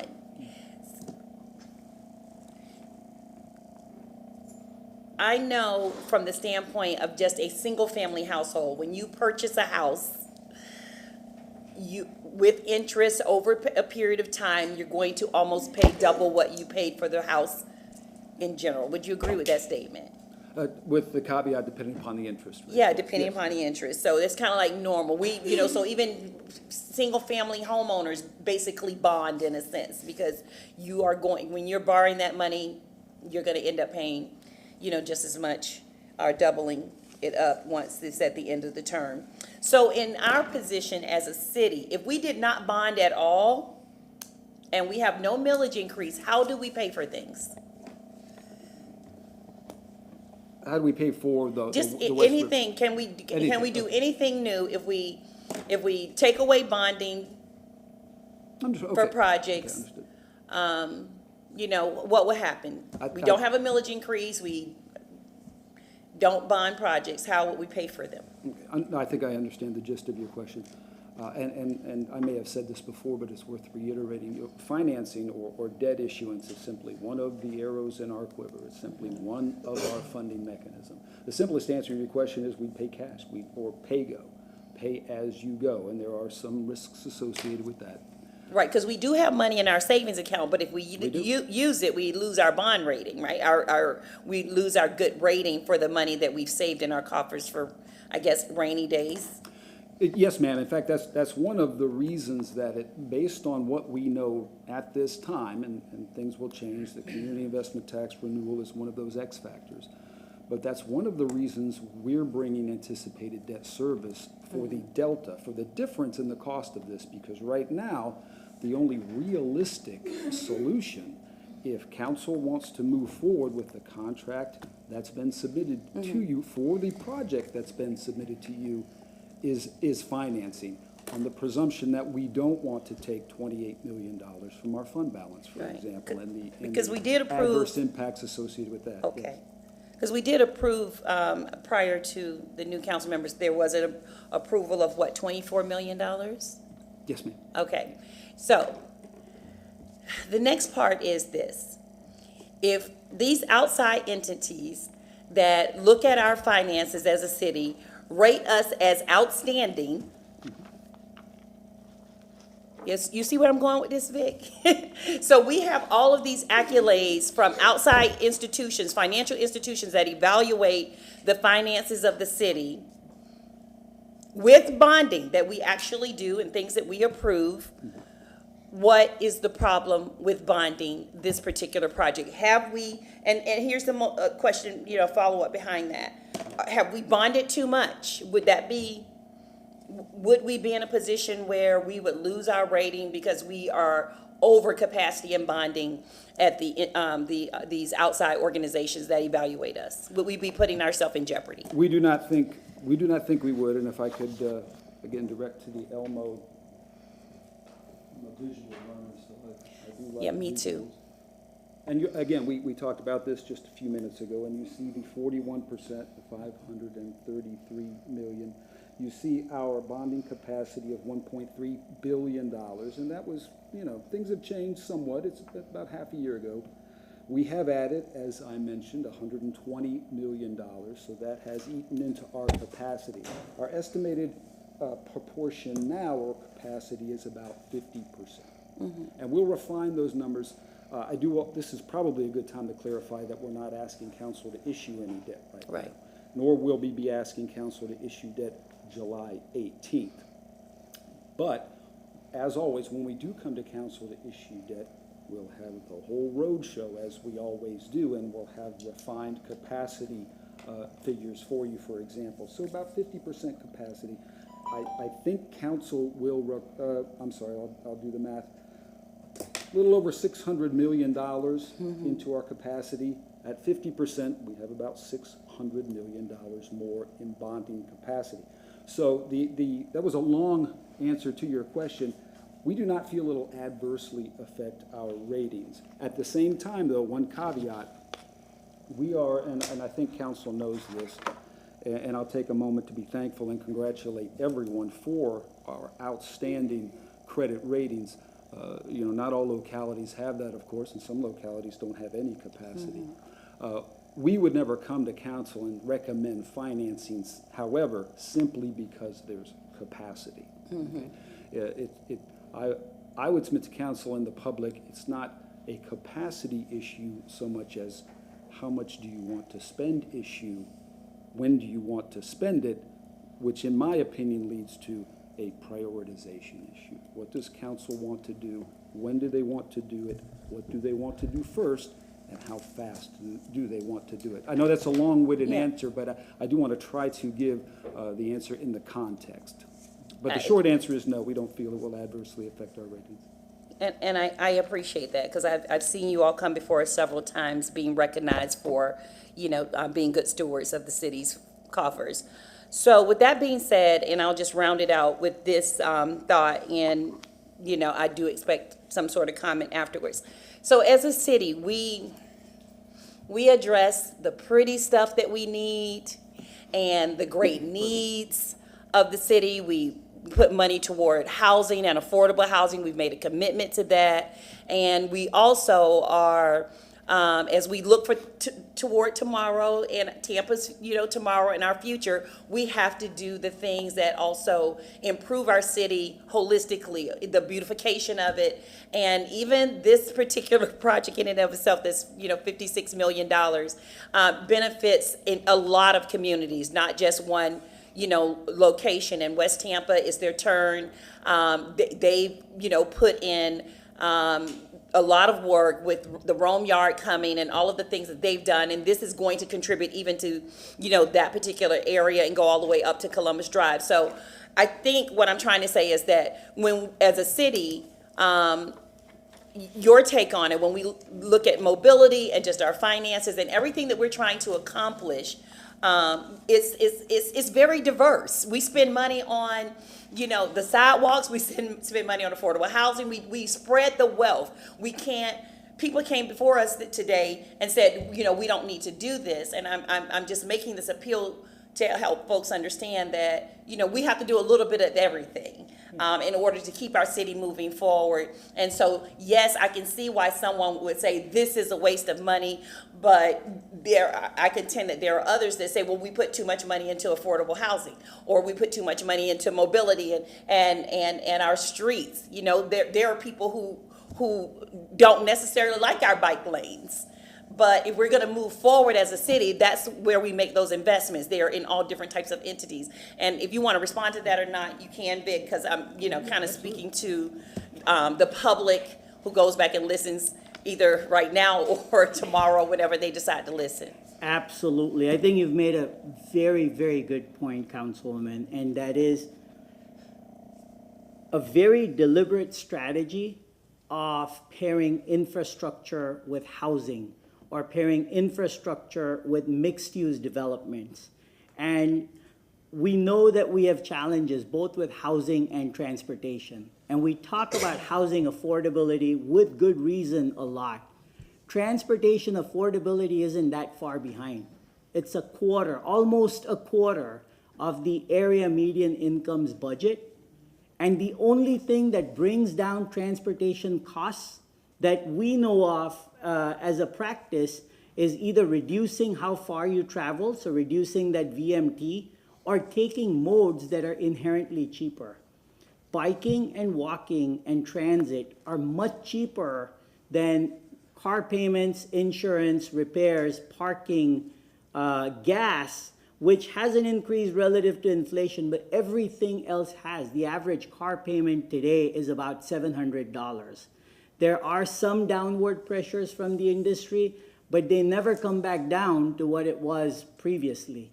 So this is a real consideration, and this is a very deliberate strategy across the nation right now of pairing density with active transportation or transit. And we do that with TOD, we do that with transit. This is the same thing. Rome Yards, affordable housing, West River, activation of the Riverwalk, which is an equity thing. I mean, Old West Tampa will now be connected car-free with many more neighborhoods than it has been in the past. So thank you for bringing that up. I appreciate it. Do you want to speak on that from a finance perspective, Mr.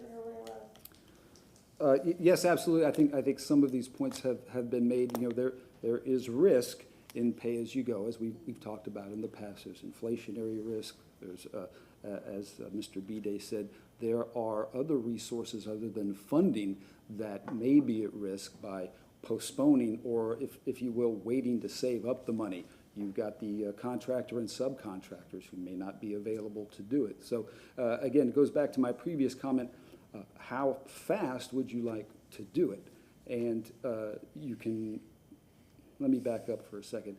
If you're, and I may have said this before, but if you're a large city, and I think we are, I think we're the 49th largest city in the U.S., and you want to do big things, you want to invest a significant amount in the city, and you want to do it sooner rather than later, then one of the best practices is financing the project, whether it's complete financing or, as Councilman Miranda has said many times, as we've said, whether it's a combination of cash and financing like our PIPES program, Mr. Bide has said, and of course we will continue to pursue other funding sources. You know, for example, I believe Congresswoman Kathy Castor has asked at the federal level for another 3 or 4 million or something like that, and other grants. You know, at the heart of it, though, is this is a significant project, you know, almost $60 million. And in order to save up that $28 million, presuming council and the mayor don't want to cut $27 or $28 million from the existing or anticipated general fund budget, in order to save up that funding, it will take some time. And the costs are anticipated to escalate, not to mention the project won't reach fruition in the timeline that we would like. I hope that wasn't too long-winded. Thank you. I'll yield my time. I think my time is up. Councilmember Vieira. Thank you, sir. So, you know, there's a lot of things in life I always say there's a lot of things that are black and white, and there's a lot of things that are gray. And this is one where there's some gray. People of here up on council have spoken about, and I'll address some of these issues, you know, some very legitimate points. And a lot of the things in life that ultimately benefit you, there's gray. You can find gray in a lot of things. In this, it's easy to find some gray. It's not like you have to, you know, go stretch, et cetera. But I'll be supporting this, and I'll talk about very, very briefly why. There's big projects in the past that I have voted yes on, that maybe I go, you know what, should have looked a little bit further in that. I think we all feel that way on city council. There's big projects in the past that I voted no on, and I've done it for those reasons, because I think that the gray in those projects, however great they may be, particularly in the CRA, I think the negative outweighs the positive. Everybody here acknowledges the positive. The basic fact is, with this program, or with this budget effort, the 40% pre-bonding of the funds are paid for by the federal government. And it appears, and please correct me if I'm wrong, we don't use it, we lose it, right? Yeah, that's correct. That's huge. That is huge. That is huge. If we don't use it, we lose it. It would appear that another $10 million is going to be coming out of the CRA. Councilman Clendenin's comments on potentially looking, unless if I misread what you said, on looking for more funds from the CRA if we can, very well taken, and I applaud that. Councilwoman Hurtak's comments on looking to see if any of this can be scaled back. It appears that, you know, scrutiny has been applied to that. Maybe there are things that we can't do, but, you know, that's the right kind of attitude, trying to be as fiscally responsible as possible. But when you're talking about 60% of the pre-bonding funds here being paid for by the federal government and by CRA, that's a pretty good deal, especially if $24 million of them are going to be coming from the federal government, and if you don't use it, then you're going to be losing it. This is a very good deal for taxpayers in that sense. But the ability to bond is not an unfettered ability. It's not an unfettered right. And I think that particularly in cases like this, even when 60% is coming from CRA and is coming from the federal government, we still have a duty to mitigate. I think we do. I do think that a motion would be well taken on this, maybe to inquire, I don't know what the timing is, in 6 months, in 9 months, a year, on what efforts have been made to look at other grants, whether it's state, federal, whatever it may be, right, to mitigate the amount that we're going to be bonding. Not just the success that's been had, if any, but the efforts that have been made. Because I think that's some of the concern on this project. It's concern that I think we all share, and it would be unreasonable not to share that concern. That can also include, again, looking at CRAs and doing more. But if we say no to this, we'd be giving away $24 million, and that money's gone. And by the way, we're in an election year. Who knows what the federal government's going to look like next year? Who knows what it's going to look like, what the political atmosphere, the relationship to cities like Tampa is going to look like in the next year. Giving away that money is in my opinion, very, very misguided. It kind of reminds me of when we were looking at capping channel side. And a lot of us on principle want to do that, but we go, hey, if we do that, we're giving away money. And so we ultimately said, probably not wise to do that because we're going to be giving away a lot of money from the county. It kind of correlates a little bit with this, which is if we don't approve this, we're giving away $24 million, but that's not a blank check to just go and spend. Not that y'all are doing that, but we do have a duty, I think, to mitigate on the bonding issue. So I think going forward with this, we should approve this, but looking at accountability on what efforts are made to get more grants. And I know that's gonna be done, but I think it's to set our minds at ease, because I think we all wanna support this. This is a big win for the city of Tampa. It's a big win for West Tampa. It's clearly outside of my district, of the folks who I directly represent, but we're all stewards of all of the city of Tampa. This is something that moves us all forward as a city. And in that regard, it's not, there's no gray in that. The gray comes in the financing of it. But again, with the $10 million from the CRA, $24 million from the federal government, and the potential of other grants, et cetera, I think it strongly leans in favor of saying yes, but a duty to mitigate that bonding. Thank you. Councilmember Miranda. Thank you, Mr. Chairman. I agree with my colleague Vieira to a point. It's, however, it's something that everything in life is risky. There's no doubt about it. There's no, you might save money, and you also may have a what? Something you can't buy because the cost of installation of product went up. We talked about that earlier today. Mm-hmm. So you might get the best interest today or the worst interest today, but who knows what tomorrow holds. You might build something and a hurricane comes by and takes it. I mean, let's face it. It is what it is. No one's guaranteed anything. We have to work on many things, including the environment, and that's not on the agenda right now. But I'm not against this kind of projects. I'm not against bonding to some degree, but it'll get to a point very close where the chances are going to be held because the interest rate may stay or may not stay where it's at. Who knows what's going to happen in this country? Who knows what's going to happen in the Far East? Who knows what's going to happen in Taiwan with the Chinese? Who knows what's going to happen anywhere in today's ever-moving and world that we live in that is not so settled as we think it is. So anything we do is a risk. So we either do it or don't do it, and you risk yourself in either way in exposure. But I like to see a project like this go through. That doesn't mean it's going to be successful because you're talking about nature and money and things using it. However, you can't give it away with the extension of the CIT. And we will. But I won't vote for that. You cannot give taxpayers' money away. And if you kept your nose clean, and I'm not here to scold anybody, everybody can vote the way they want.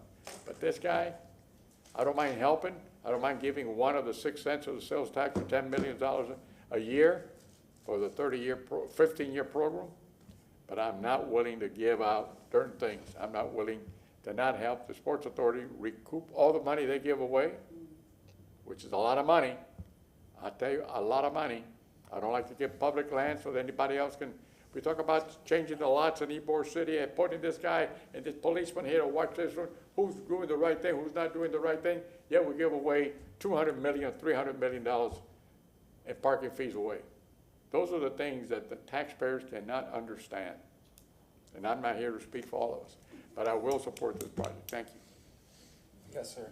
So I mean, I could say a million things about why this is transformational, why it's important. I think it's all already been said, so I would call the question. All right, who'd like to move this resolution? I'll move it. Go ahead, sir. So I move. This is just item right, 78. Right, I understand. I move item 78, file number MAM 24-6502, resolution authorizing the adjusted score design build agreement. Excuse me. Yes. Is 78 the resolution approving the contract? Yeah, this is first consideration. It's just to move the resolution. I'm moving the resolution. Because We're just listening to actually, listening? this is, yeah, I'm sorry. Martin Shelby, City Council Attorney. Because of council's new policy regarding having a sufficient amount of time, it's not, we don't call it two readings, but it appears on the agenda twice before you vote. Okay, I move that we've heard this. All right, thank you. So does that also take care of number 80? It does, number 80 is a draft financial resolution. It does for our purposes also because we'll be coming in tandem on the 18th. So we're done. And item 79, sir? Yeah. So item 79 needs to be voted on separately. Staff recommendation is that council approve it because it does not have bearing on July 18, approval or disapproval of the contract itself. But this item does ratify the updated pricing that we need to report to Federal Highway and say that council has ratified the pricing. And then they will provide us the approval to award the contract. Again, even approval to award the contract from Federal Highway still does not preclude council's right to weigh in on whether the contract is approved or not on July 18th. Okay, and so 79 says it's the same verbiage as the other two, that we Yeah. just, first discussion of resolution. 79, I'm sorry. That's the amendment number 1. And in essence, what amendment number 1 is the delta between the original price and this increased price. If I That's can, not what's Mr. on the Chairman. agenda. Yeah, if I can, Mr. Yes, sir, Bede, I Mr. don't know whether Shelby. you see, if I can be Yes, recognized. go ahead. Just to be clear, to follow up on what Councilman Clendenin has raised, they are placed on the agenda with identical language, 78, 79, and 80, as traveling together, and I guess the scheduled approval date is July 18th, is what it says in red on number 79, which is approving Amendment 1. So we did try to correct that. We caught that error because that verbiage is an error. We tried to catch that on Tuesday and put a memo in to council. We weren't able to because several critical folks had left for the day by that time. I did reach out to as many aides or council members as possible to kind of clarify what that is about. And again, to the extent we can take a separate vote on it, and if, at least from a staff's perspective, if it could be approved, so that we get a fair chance for another hearing and discussion on July 18, that'd be great. What are the, question, Go ahead. what are the consequences of just deferring this to the July 18th like the rest of it? It's a very good question. So the consequences are additional delay because there is a process between now and July 18th should you approve item 79. And that is we go back to Federal Highway and say that council has ratified the price, but the contract approval is coming up on July 18th. And they give us the final approval to award the contract.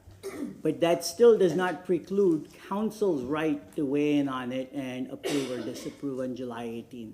So one way or another, there's no risk to July 18th, but not doing it has a significant risk on the timeline. So I'll move the resolution. Second. Councilmember Hurtak. Again, I think this could be a wonderful project, but until you come to us with some more solid space of where you're gonna get this money, even having talked to the CAC, I can't approve it until I know we're going to not have to bond $27 million. Understood. We have a motion for item 79 by Councilmember Clendenin with a second from Councilmember Miranda. Let's take a roll call vote.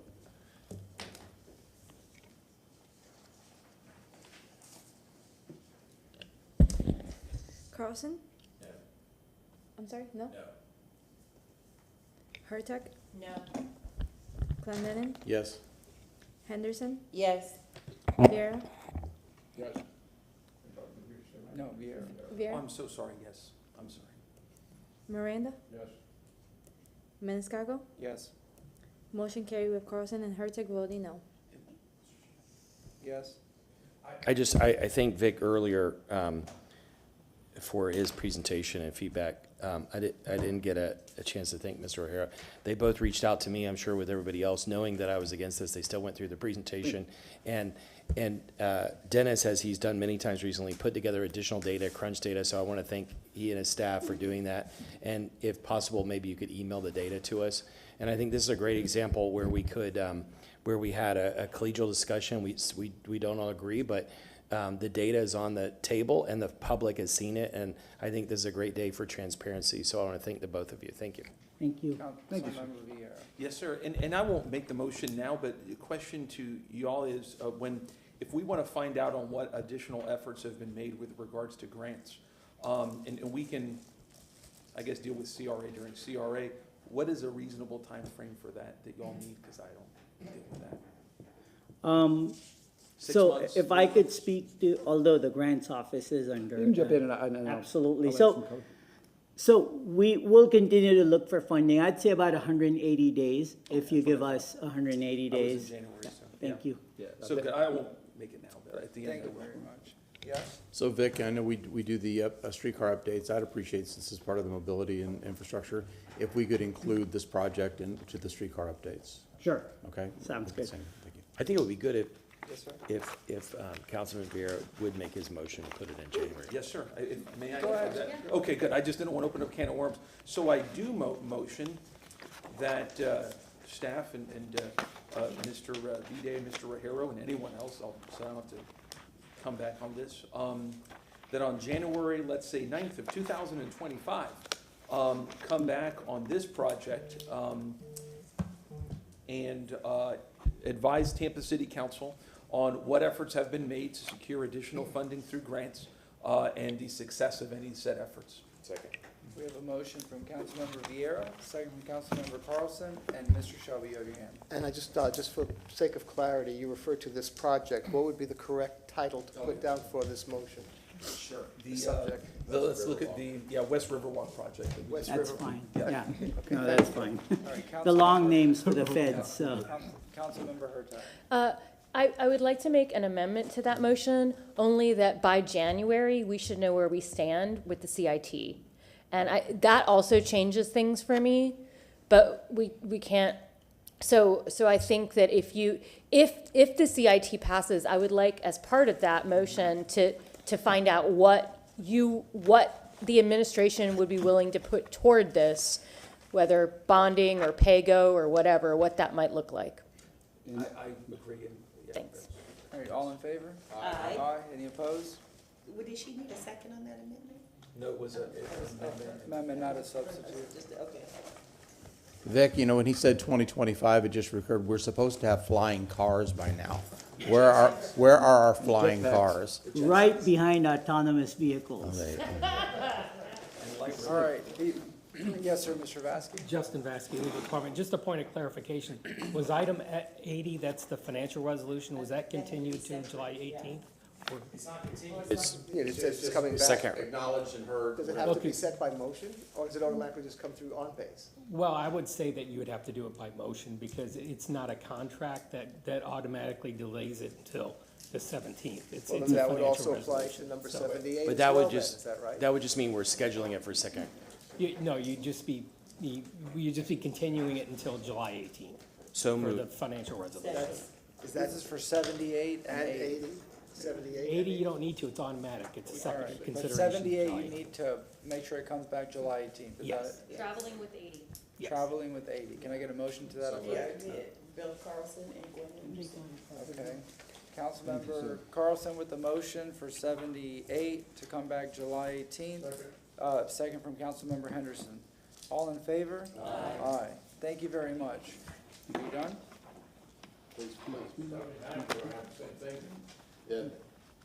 He said no, just 78. That's right, he clarified it. Well, I'm sorry, if I could further clarify, Yeah. 78, number 78 and number 80 will both be coming July 18th. Okay, thank you. Very much. Want to make sure. Thank you.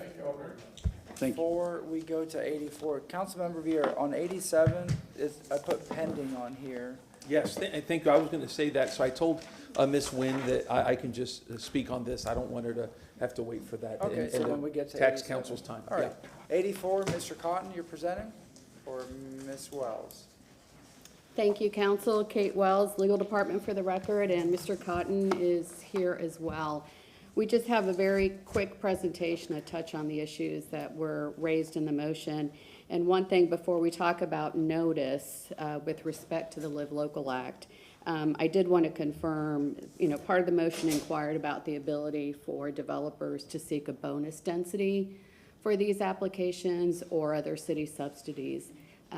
Bonus densities are, anytime we enter into a bonus density, that necessarily comes before City Council, so that is not something that could be approved by staff. Likewise with the subsidies, that requires council's approval. So the Live Local projects that the city has processed to date, I believe there are 2 of them that have been received. Those are handled administratively, consistent with the law that was created last year and codified at section 166.04151. And one of the reasons staff did not include notice when we established the program for how the city was going to implement Live Local, I remember when I came back to the city during the mayor's first term, different advisory groups have been established to look at different functions within the city. And the one group that was looking at development services and permitting looked at the different notices that the city required for different applications. And what came out of those meetings was to have uniform notice procedures in Chapter 27, to remove the need for notice where the recipient of that notice was not really allowed to engage in the process. So there are certain types of applications that get filed with the city that are approved administratively, and there isn't like a 30-day or a 15-day period for the public to interact with staff and comment on it. So where there's no possibility of engagement, the recommendation was to not do written notice, because notice creates an expectation that you will have an opportunity to participate in the process. So with that, I think it was December of 2020, those provisions in Chapter 27 were amended to achieve those goals. So that's one of the reasons why a year ago when we were having this conversation, that decision had been made. Now, since then, since the statutory fabric for Live Local does not require any type of hearing or any type of notice, because it is an administrative process, there are no legal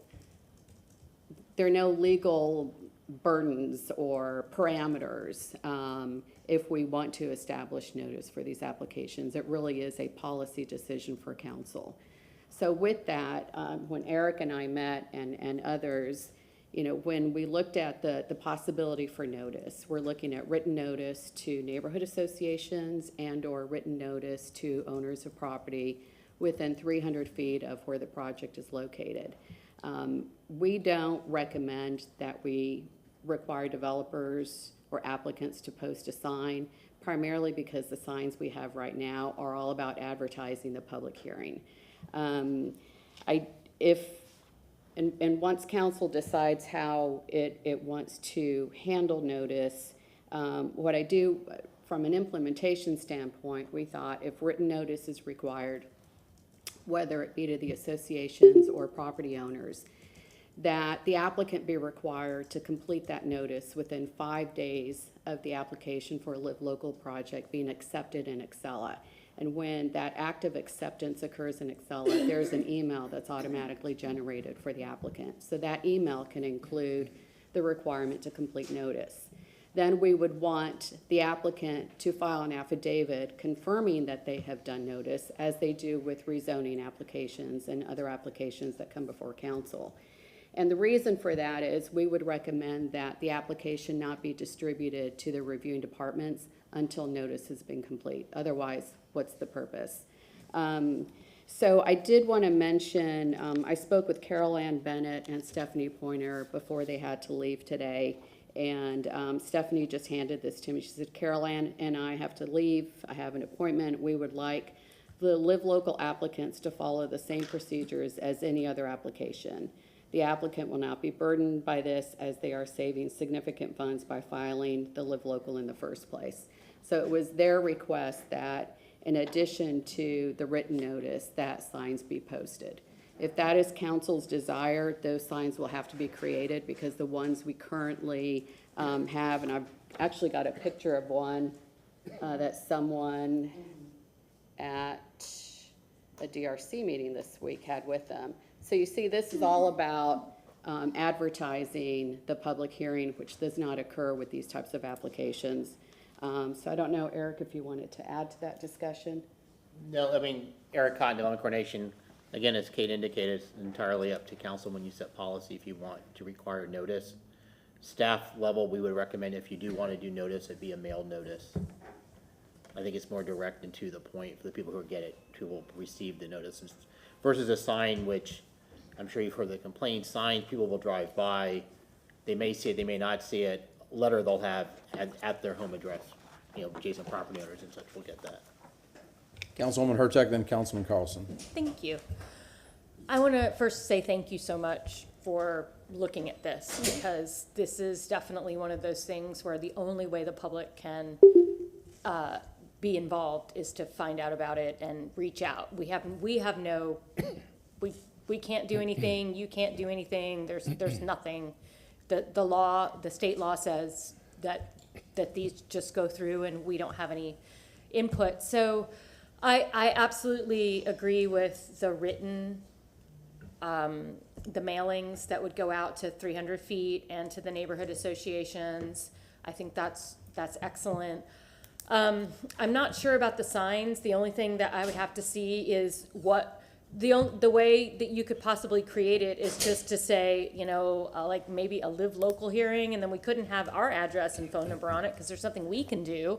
All we could do is the scan me that goes right to the Acela link so that they could find ways to reach out to the applicant.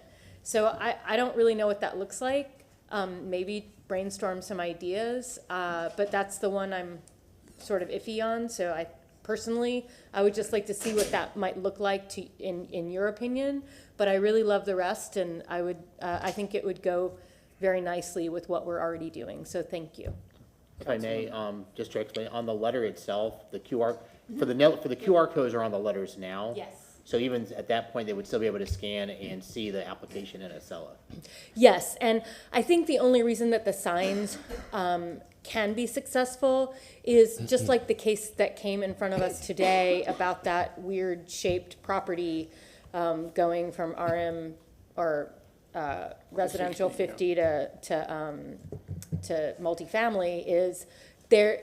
It didn't seem like there was an active neighborhood association. So getting that notice and having the sign would be the only way that they would know about it. And for the places that we expect Live Local to go, that might be more of an issue.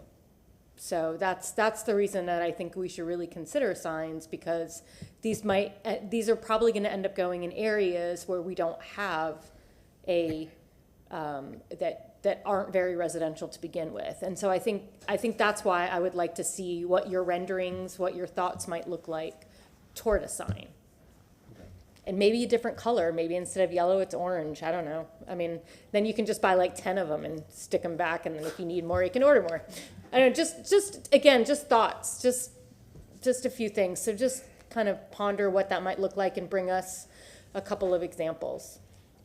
I would suggest that requires a motion if you're going to direct staff. Well, eventually, but I want to let everybody else speak, and then we can come up with a motion, but those are just my thoughts behind it. Councilmember Carlson. Thank you for the research and ideas. If we can do the letter, the sign, and the cell alerts, that would be fantastic. But I think we ought to have consistent language, whatever it is, but way up front at the top of the sign or letter, it should say something like notice of state preempted approval, or notice of state required approval. And it should also have the website, or where we notice it, it should have a link to the state legislature and say, for any queries, contact the state legislature, because it's their decision. And it's not a political thing, but that is who to contact. Otherwise, we get flooded. What'll happen is people will start rallying and they'll contact us. Why are you approving this, you stupid idiots? And we don't have any control over it. But I think the headline needs to notify people. If it says notice of state required or state preempted approval, that means that what it's telling them loud and clear is they don't have any input on it. Thank you.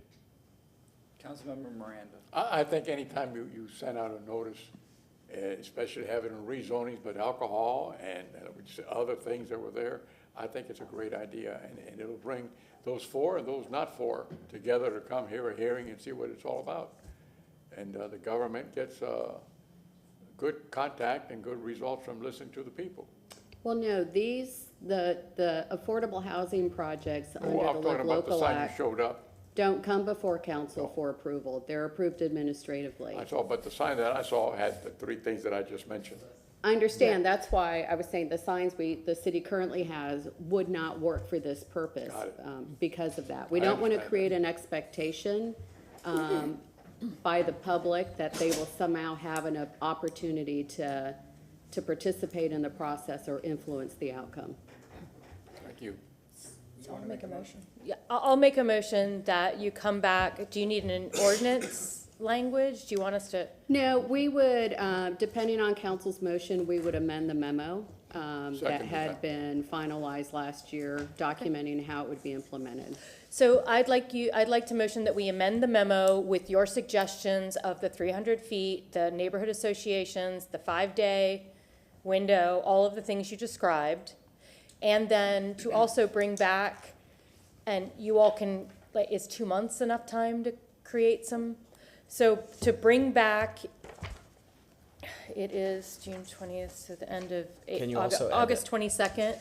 And then, oh, I'm sorry, August 22nd is full. So we'll go to September 5th, and to include some of the ideas that we mentioned, the maybe a different color, highlighting the fact that this isn't a city. Again, just play around with it, and we'll give you some suggestions if you want to email it ahead of time, so we can give suggestions. And but that way we're moving forward with it, and just take some of the suggestions we mentioned. And again, if anyone else has suggestions, they can pass it along. I think Mr. Miranda seconded, but Councilmember Hertag with the motion, second Councilmember Miranda, all in favor? Aye. Any opposed? Thank you very much. Thank you. Thank you.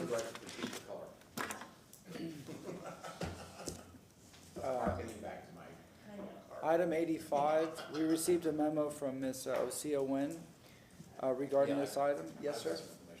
Go ahead, sir. So, kind of similar with what Councilman Beer said, she was here, she was waiting for a while. I didn't really feel like it was a need to have her sit.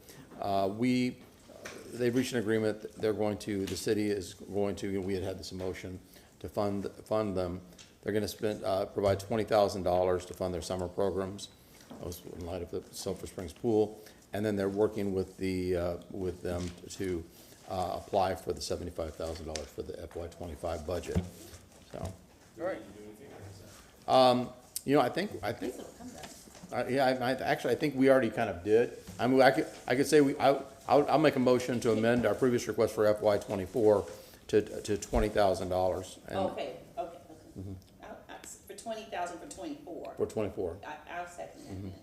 We have a motion from Councilmember Clendenin, second from Councilmember Henderson. All in favor? Aye. Any opposed? That's it? That's it. Councilmember Vieira, you wanted to speak on 87, you said? No, just that Ms. Nguyen has been wonderful to work with, and so I propose, similarly to how we have a Hispanic advisory board, African American, et cetera, to have one for veterans, and we're working on that together, and that's it. We've gotten a lot of folks interested in it, and that's it. So it shouldn't need to come back to council, and I didn't want Ms. Nguyen, who is extremely busy, to spend more time here for that, but thank you. Thank you very much. That takes us to item number 92. This is a motion by Councilmember Henderson. Mr. Mulkey is going to be appearing virtually, is that correct? That is fine. I believe he is. Is Tony Mulkey on? If Mr. Mulkey is on, there he is. Hello, sir. Good afternoon, Council. Tony Mulkey, Parks and Recreation Director. I'm here virtually to provide some information for Council and the community regarding the history of Yellow Jackets and the potential for them moving back to their original location, as has been kind of bandied about for a little bit. The Yellow Jackets have a long history in the city, and they've produced a lot of pro players in the NFL, the MLB, and the minor leagues along the way. The development for the kids has just been phenomenal. And Mr. Wright, who spoke with you earlier, has been a true advocate for the organization. Part of the growth of West Tampa displaced the league back in 2018. The Yellow Jackets Little League fields were removed from the dedicated parks list through an action by council. At that time, they did relocate to Calvin Taylor Park, and we have proceeded to try and improve that space to the best of our ability, and we continue to seek out ways to enhance their experience out there. The idea that they might be able to return to their original home, unfortunately, is not available. because that has been a part of the Rome Yard development agreement. The zoning has been changed for the property, and it is under the development agreement with the contractors that are working on that project. So it is no longer in city hands, essentially.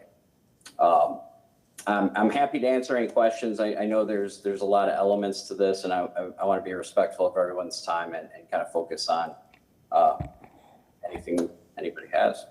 Thank you very much. Councilmember Henderson, it was your motion. I'm going to go to you first, and then Councilmember Miranda. Thank you so much, Mr. Mulkey, for, I know that you provided me with the report. This is one of those topics, the Yellow Jackets feel, that has existed from even before, winning the seat on council and serving District 5. Simply put, what you just said, that this is now a part of the riverfront development or the development of the West River project, people did not know that. And so that, in simple terms, needs to be presented publicly so that my office doesn't have to continue to answer those kind of questions. I want to say, from a historical standpoint, by city council action, as Mr. Mulkey said, the Yellow Jackets had to move. At that time, that is when the community was supposed to fight really hard for that not to take place. And express yourself in a huge way because, as he said, this is a significant part of the African American community, and it was taken away by a city council vote to decide to move you someplace else. And it's not better. And I will dispute the fact that Mr. Mulkey said, to the best of our ability, we've made improvements. That's not true. It is not to the best of our ability. And, I want even the administration, because I know they listen to our meetings as well, is that to the best of our ability is definitely not true. And from a historical standpoint, this is why the people who come and speak before us publicly and this racial reconciliation committee that now exists, this is, in the grand scheme of our budget, this is the little things that really piss Black people off. You took away their park, and they are angry, and they've been angry for a very long time. I'm actually mad about it too, because it's been sitting there overgrowing. The developer hasn't established that it belongs to them, and I've said that to the mayor as well, and to the chief of staff. I was like, well, if it belongs to the project, then it needs to look like that. They need to wrap it up and say what's coming, because it just looks like an overgrown park that you took from them, and it still looks like a baseball field that is abandoned and hasn't been addressed. And so that is disrespectful, because you took it away a long time ago. How about this? They could have actually stayed there, like right now. They could be there right now while you create something special for them, but we didn't do that. How we go about making these decisions, it is my job now up here to address things like this because it was not handled properly. This is really a historical place that we probably will even ask for a historical landmark. That's what you have to do for Black folks now because it's gone, so you got to put a marker there to recognize it. And so this passionate plea of mine to bring it publicly is going to happen on quite a few things. And so the start of this starts now. I do appreciate your report. It is no longer in our hands. It now belongs to the developers. But what is in our hands is the Yellow Jackets' current field and what we can do, because we're not doing to the best of our ability. That is not true. And if you heard a public comment today, I don't know, and I haven't dived into it because I'm hearing it for the first time, that a young girl came and said, we need a park in Palmacia, and they got a park, a baseball park or softball park or whatever it is. Just that simple. And so we definitely need to do better.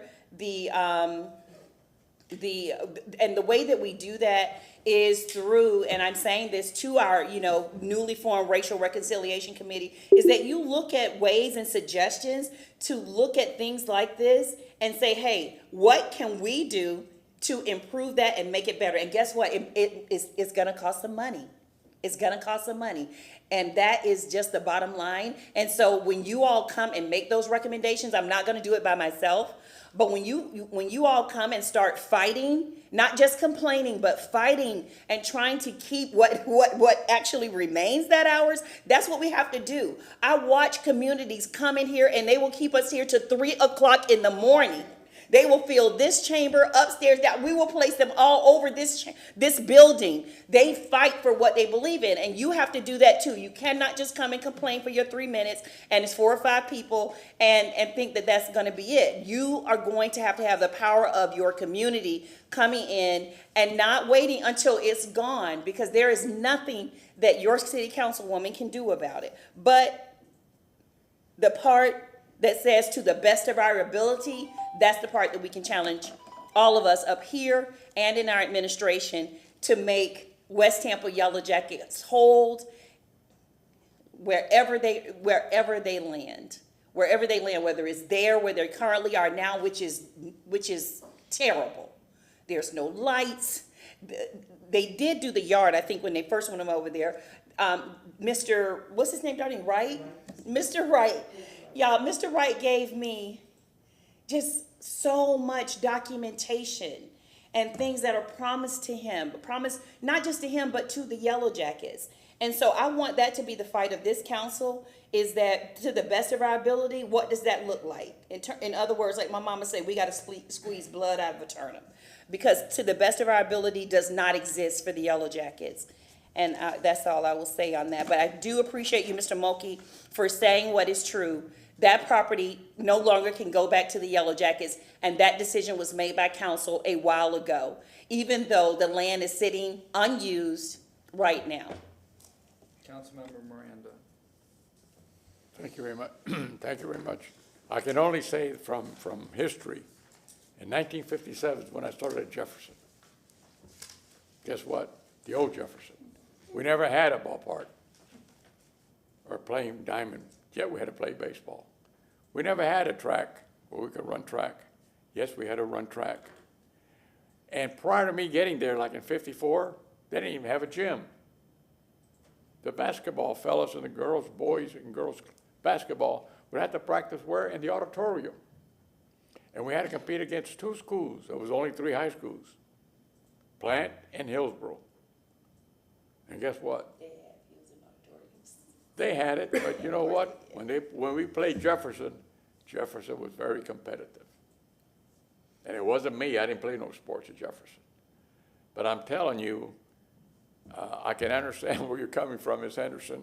I've experienced some of that stuff in high school. Now, the new Jefferson doesn't have that experience. That came out in 66 or 67. I forget what year it was. But the old Jefferson, they say it was no good for us, but yet it's a beautiful building. And we had to leave the school, not I, but the people after me, to go to another school. But I can remember the Yellow Jackets, and somewhere in the mid-'80s, they played Wellswood for a championship game. And there was one kid that I saw play, and I think he was drafted first or second round by the Dodgers. I never forget his name. His name was Kiki Jones. And all I saw was a blur when he threw the ball. I didn't see the ball. But it was a great game, and the young man, I think, was drafted. I don't know what else he did, and I didn't follow him through the career. But they always were very competitive in everything they did. And so we can get them back to do something at that place. That's their heritage. It's like me going back to Cascading. All of us that play ball at Cascading, thousands of us, would like to see Cascading Park redone again. Because you know what happens when people get our age, not your age, of course, my age, you don't have too many kids. In fact, you don't have any. And you have to have the population reinvested. That's what happens when you see little leagues like a West Tampa go down. It's not that they went down.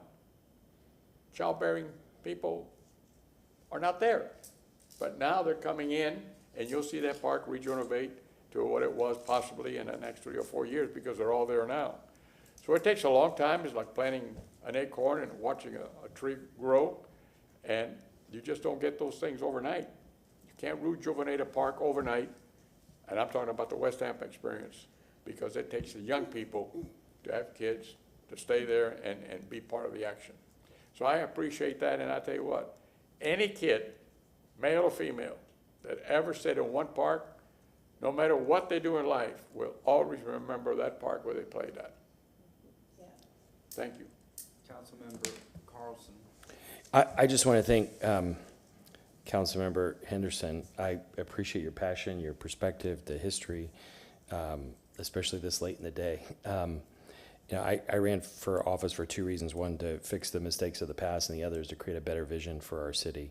And I'm 100% behind you. If you find things, because of your perspective and network, you have access to information that that all of us don't have, and not everybody in the community has. And I'm looking forward to learning and hearing more of that, and supporting you 100% in trying to right some of those wrongs from the past. So thank you for bringing this forward. Oh, go ahead. No, go ahead. Well, yeah, because I'm going to bring up something on new business, so we're going to see. I mean, you know, I'll wait for new business to say the best part, so go ahead. Councilman Vieira. Yeah, I wanted to share those sentiments, which is, you know, I remember when Robin brought this issue up with the Racial Reconciliation Committee, and that's the spirit behind it. I always say that it's incumbent on good Americans and good Tampeños to build bridges and to make wrongs right in our own time, and we want to make sure that we do right on this issue. And these are the kinds of issues that committee is supposed to look into and help us listen and help us just do better on issues of justice and equity that you know, caused me to run for office and are very passionate about. So yeah, so I agree with those sentiments that Councilman Carlson said in terms of listening to you and doing everything we can to support you on this issue. Thank you very much. All right, that concludes the agenda. We're going to go to new business, the best part. So I'll start off with congratulating Mr. Shelby on 20 years of service to the city. We appreciate you very much. What was your exact date again?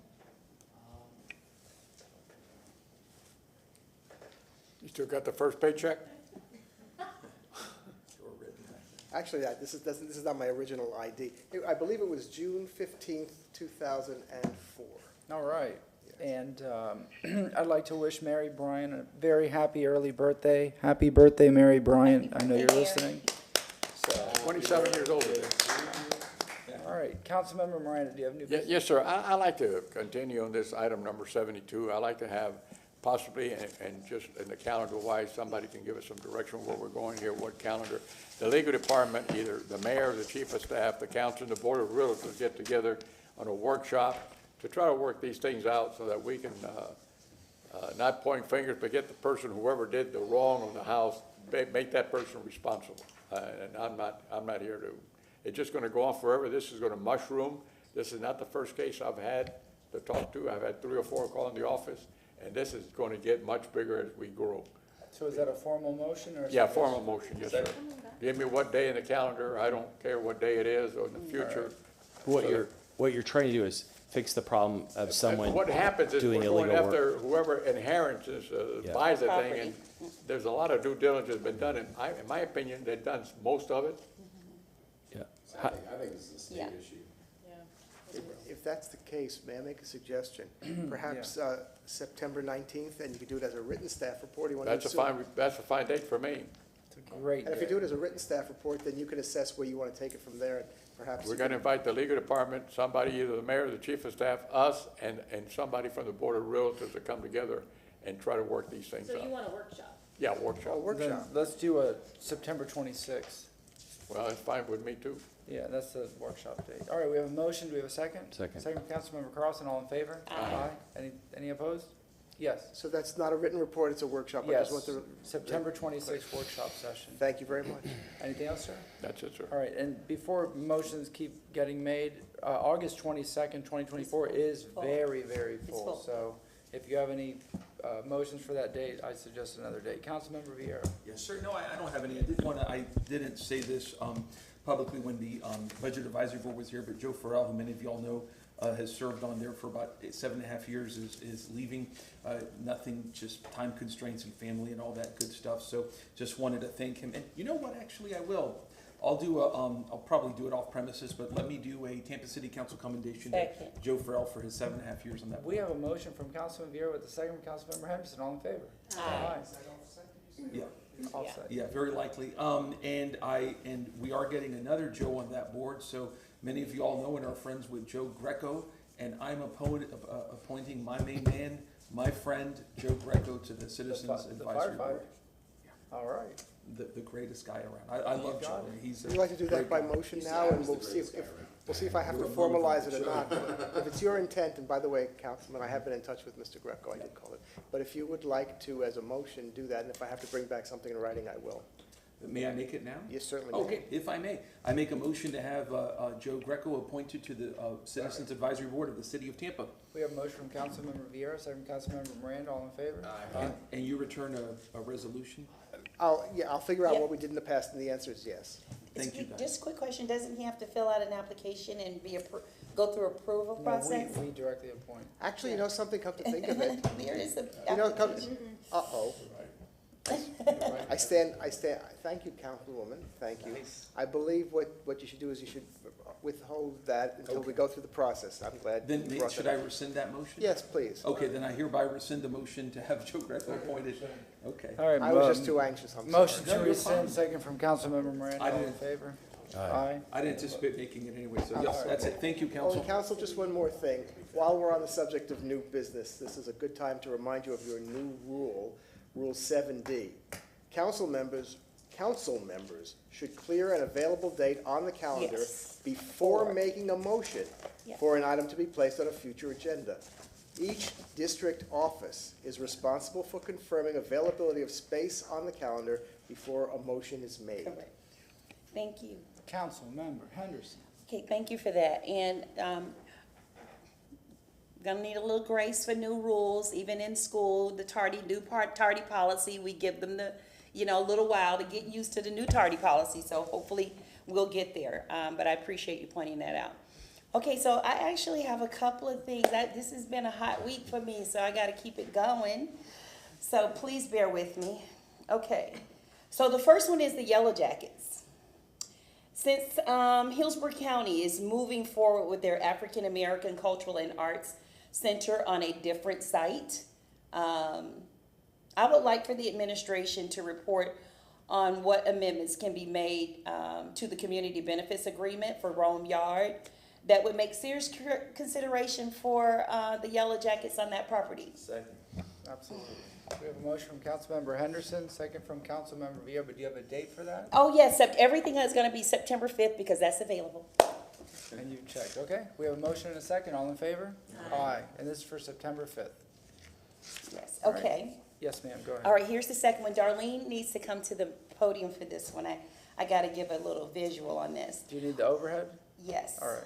So one of the things that I've also been working on based on the community is Julian B. Lane. Julian B. Lane, which is treated like a country club. The community doesn't have full access to this place, and our current policy in terms of who gets to cater there is something that I'm constantly, working on and doing homework on. So here's one of the things that happens. If someone wants a particular caterer that they have to be a part or listed on our list. And so I want you to drop down the pictures first, Darlene. Not this, okay, yeah, that's first. So they say that this, space is, we have like 7 or 8 approved caterers. This is an event by Creative Loafing that happens every year. It's called Brunched. And it actually happens at Julian B. Lane Park. And the part that's important is that it says all you can eat. That's really important. But this event happens at Julian B. Lane Park. Now, Darlene, I want you to drop down the other one. Here are the food vendors that participate in this event that are not on our catering list. I want you, that has to sit there for a little while. I want everybody to just really look at that. These are the caterers. None of these people are approved. They did not go through an application process. But somehow they get to bring food into the River Center. Now, other people have come to me and said, hey, I want to use such and such person. I have a person that I want to use for the River Center, and they are constantly told by our staff no, because they are not on the catering list.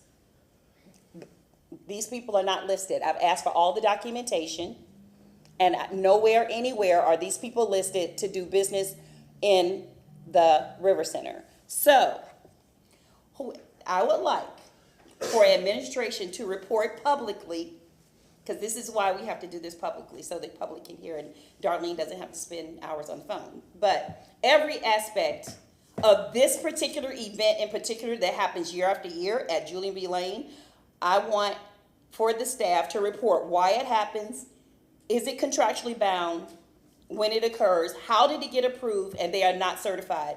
If they are certified, please provide all of their applications to us, all the staff members. But this report should also come back publicly on September the 5th. We have a motion from Councilmember Henderson, second from Councilmember Miranda. All in favor? Aye. Any opposed? Okay, I'm 2 out of 3. Get one more. All right. My stomach hurt on this one. Oh my God. Okay. I know you've probably, if you're a paper reader, Tampa Bay Times, there was an article that came out. And I'm telling you, I think when people bring me things, or particularly this particular issue with College Hill Cemetery, what was said to me is that, I watch you on council and I believe that you're going to do the right thing. And so I decided to provide this information to the Tampa Bay Times because I ran into the reporter, ironically. I've just been so busy, but I went on and gave him something that was provided to me, and I know that you all have read it. So this is bigger than us, and what I would like is for us to write a letter to from City Council to the state of Florida's office. I'm not sure which office it is that could possibly open up an investigation regarding College Hill Cemetery. Second. Thank you. And let me just give you a little bit more. I've been approached by so many media people that I don't want to make any mistakes giving my opinion or comments and what have you, because this is a serious matter. Cemeteries have been coming, and the cemetery issue is public. Our constituents are very upset about this particular issue, so I really feel like it can't be in our hands. We're too close to it. We're a part of this community, and that it should be a state issue to at least open up an investigation. And in full transparency, the state attorney's office has reached out to me, and I have not spoken to them as well. I just feel that, at this point, regarding College Hill Cemetery and the Italian Club, this is a little bit bigger than us, and I'm hoping that, I'm not sure if the letter would come from you or if it should come from me, or if you want to be included in the letter, this is the opportunity for you to say so. Would it come from City Council as a body? Yes, as a body. I would like for it to come from City Council as a body, Mr. Shelby, or if that's the motion. Yes, I would like for it to come from a body. And if you need to recuse yourself, I think Councilman Carlson, you probably would. I don't have a conflict. You don't have a conflict. Okay. No, that was what was erroneous about the story that somebody pitched. The thing is here, though, and I don't know anything other than what I've read in the media, but it appears that the city is going to be the one that was culpable in this if there was something. It was the city's property, and so the city would be the subject of this, and the city would be liable. And so there are a lot of different ways of looking at it, but what I would recommend is ask the state for help in investigating this. That's what I want. Because it appears that if there was any wrongdoing, it was on the part of the city. And again, I'm only going from the stories that are in the media. Well, I think the wrongdoing, okay, if you look at the time period, of when this happened, when you look at the time period of when this happened, this is, I can keep it real with you all. Just the straight up disrespect of the African American community and possibly even the Latino Cuban community was just too blatant at this time. We're coming out of the 70s, and so it's very easy to disregard even the dead if the living is being disrespected. So the part of the text message that got to me was when he said tombstones was flying all over the place. You know, that was the most egregious part of it. And whether true or not, you know, I'm not here to judge that because I redacted the names intentionally. But it's not just the city. There are probably people living and dead that have the answers to this. And there's also a scan report that the Italian club actually has, and they won't release it. So, you know, we've compelled them to. I think people have said that. The public has said it. I said it, you know, in my comments to a reporter already, but we can't make them do it. But, you know, because now at least the state beginning the investigation, you know, removes us from it, because you're right, it's not just city. The other It's thing, also private citizens that, you know, are covering this up as well. Don't say anything.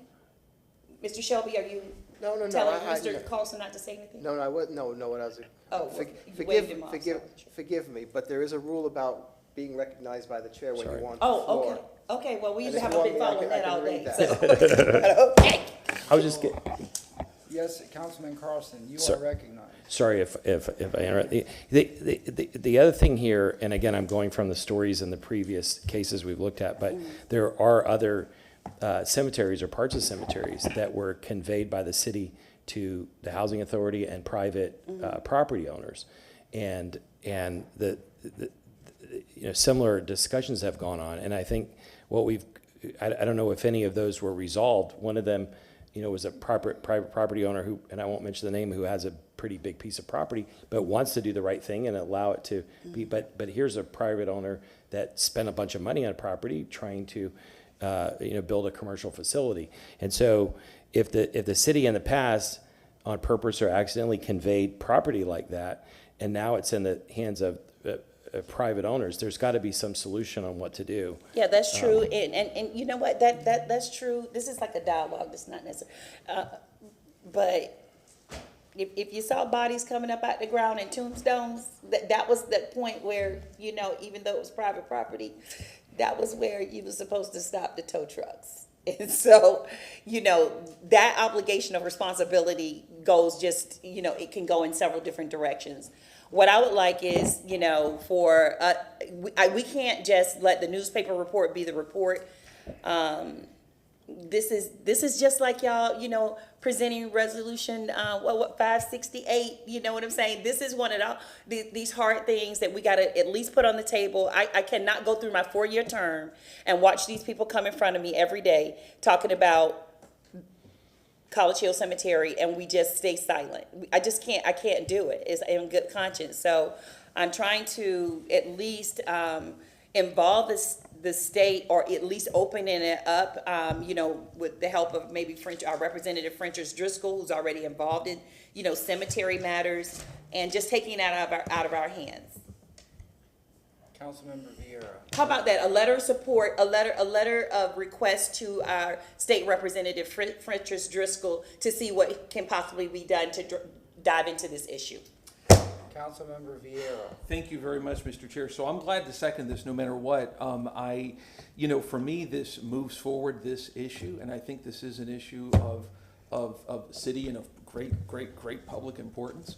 And so I'm glad to support this no matter what, whether you write to Minority Leader Driscoll, whether you write to the appropriate entity.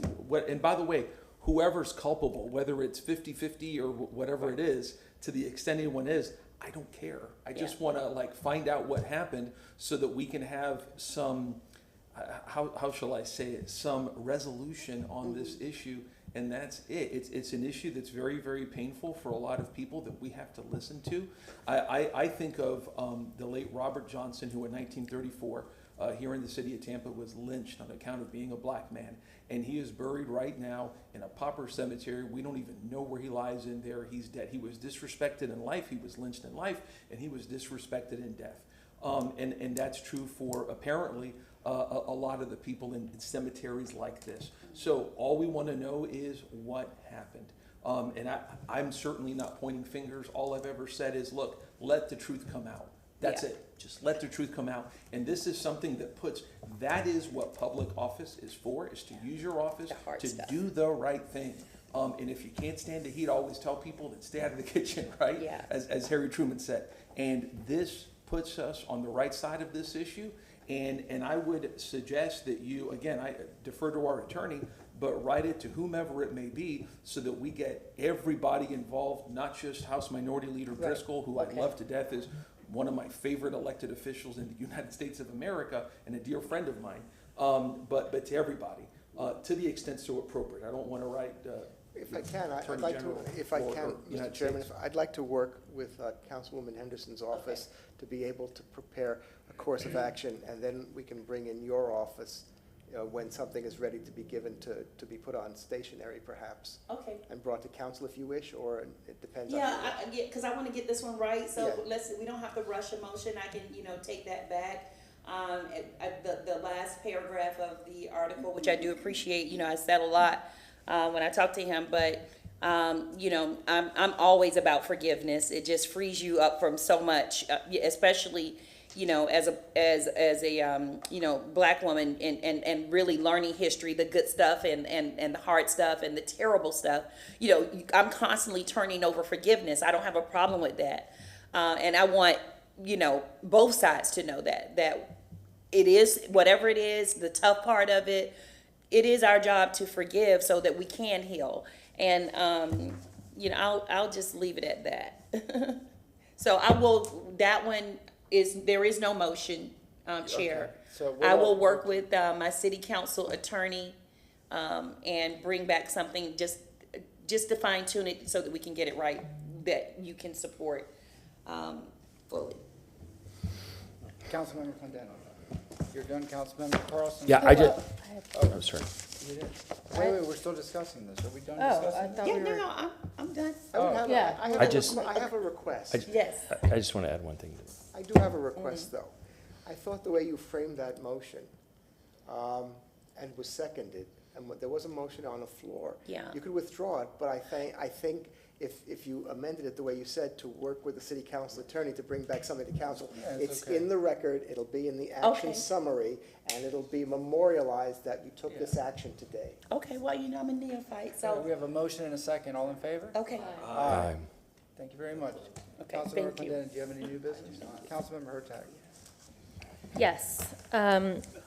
This is something that came from Ms. Zellman in regards to some of the Live Local things. I request that legal staff and city administration provide a written report to city council on whether the city can and should do what Pasco County did and opt out of the property tax exemption for affordable housing in the 80 to 120% range of AMI. I'm requesting that this written staff report come back on August 1st. It is not simply a written report, and from the written report, we can decide what we want to talk about. We have a motion from Councilmember Hurtak with a second from Councilmember Carlson. All in favor? Aye. Any opposed? Oh, and just so everybody knows, on the agenda on August 1st, the Italian Club is slated to come and talk about the cemetery. So just to remind everybody about that. Now, What day are they coming? August 1st. Yes. So just wanted to throw that out there. Councilmember Carlson? Yeah, two, please. I knew they were coming back. Steve McAlini was speaking earlier about a security plan for Ybor, and I followed up with him and had a discussion. The idea is that if to be able to provide CRA money in Ybor for security, we need to have a security plan. And so I'd like to make a motion to ask city staff to report in person on September 5th as to the possibility of creating a safety and security plan for Ybor City that would comply with CRA funding rules. We have a motion from Councilmember Carlson, second from Councilmember Vieira. All in favor? Aye. Anything else, sir? The second one, there have been a lot of departures in the city, and I'm getting a lot of calls from almost every department, which you all probably are, about morale and how people feel, and that's a separate issue for another day. But I have had a couple employees ask me or suggest a positive idea that could be helpful. Especially in some departments, we have a lot of people retiring, and so we have a void of leadership. And so what has been recommended to me is that we ask the administration about leadership training programs to develop internal leaders to, so that they can take over and lead in programs. I understand before Andrea comes in, that's a administrative function, but I'd at least like the staff to talk about it publicly. So I'd like to make a motion to ask city staff to report in person on September 5th as to the possibility to provide leadership training for mid to senior level employees in order to develop internal leaders. We have a motion from Councilmember Carlson, second from Councilmember Miranda. All in favor? Aye. Anything else, sir? No, Councilmember Clinton, you said you had something. Yeah, I neglected, it was actually picking up the book from Parkland Estates. When we had that torrential rain this past week, I happened to, I went over and looked at Parkland Estates. I'll tell you, the flooding was horrific. I mean, my car almost got swamped. There was several cars in the neighborhood that were swamped. Water was, I mean, it was probably 3 feet deep on the streets. And some of the houses were pretty bad. I didn't see anything actually in the houses, but it was bad. You could not go, you could not have access major parts of that neighborhood, completely inaccessible. Water was flowing down Swan, so reference that flood, the mitigation issue. I mean, the issues there are absolutely real. I know there's been a lot of discussion, and I've talked to Vic about this. Their idea of going through Bristol is just, I just want, for people in the city that are listening, it's off the table. That is a park-like street. There's no way in the world that they need to pursue, the Swan Howard option or some other option. Yeah, so the issue has to be resolved. What they came for before was a non-starter. They need to look at other options and put this notion that they're going to go through on Bristol to bed. So. No, it was just. Yeah. I'm asking whether that was a motion. Well, I make a motion that the city eliminate the idea of using Bristol as an opportunity for these vaults and to bypass the neighborhood, but as they work to resolve the flooding issue using the commercial corridors. Second with an amendment. Yes, ma'am. And to say that as council, we would not vote for a plan or funding to go behind it that puts it on Bristol. I concur. Councilmember Henderson. When I went on the tour and I followed up, they already, our staff, thank you. Oh, her tech usually tells me to do that. They said they definitely weren't going to put it on Bristol. They didn't tell you? Did you read the email? Yeah. I didn't read it. I should, I've been so busy, I should. They're still looking at all the options are on the table still. Okay, well, that was a If you could- verbal conversation, so, okay. I'm going to also ask a favor of that, or just thinking it through, that you should request a written response to that motion by a certain date, as a written report, because what you might need to do is you might need to put that in a written resolution of council, because what you don't want to have is you don't want staff resources to go to do something that's going to bring you a contract and say it has to be approved by a certain date or else. Okay, I would like a written report from Mobility on the issue by September 5th. Yes. We have a motion and a second. Yeah, there are two more elements of this. One is Howard, and I don't know if you're leaving them out intentionally because you want to hit Bristol first. But the other one is the request to just do design and not do design build. So if you're going to look at this project, don't come back with a design build. Well, it's interesting because that's one, I brought that up when we were talking about the West River project, is that it just seems odd to me, especially when you're dealing with these types of magnitude of project. Why not go to the design and then put it out for bids so that you get competitive bids on That's the how I feel. construction, unless something is truly time critical.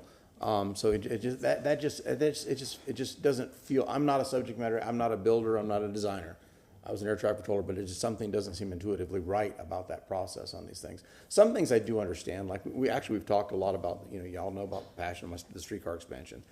Well, there's so few people that cannot do that kind of work, and it kind of makes sense, the design build aspect of that, because it's such a unique situation. But something that's not unique, I don't understand why we don't do more design and then RFPs.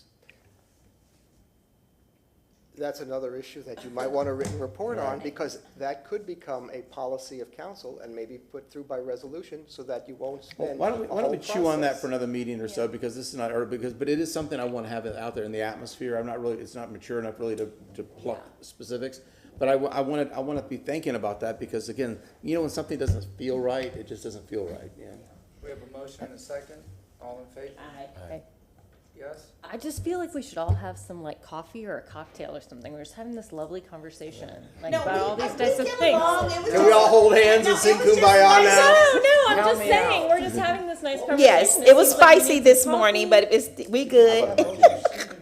Yes, We have a motion and a second. All in Second. favor? What was the motion? Forgive me. to receive and file. No, this is his Oh, motion. What was your motion? You said chew on something, so I didn't know what. September This is 5th. previous, this is we transitioned. So the motion was that, that we were, the staff, I want a mobility report on September 5th, a report for the Parkland Estates flooding issue that does not include Bristol, and provide that on September 5th.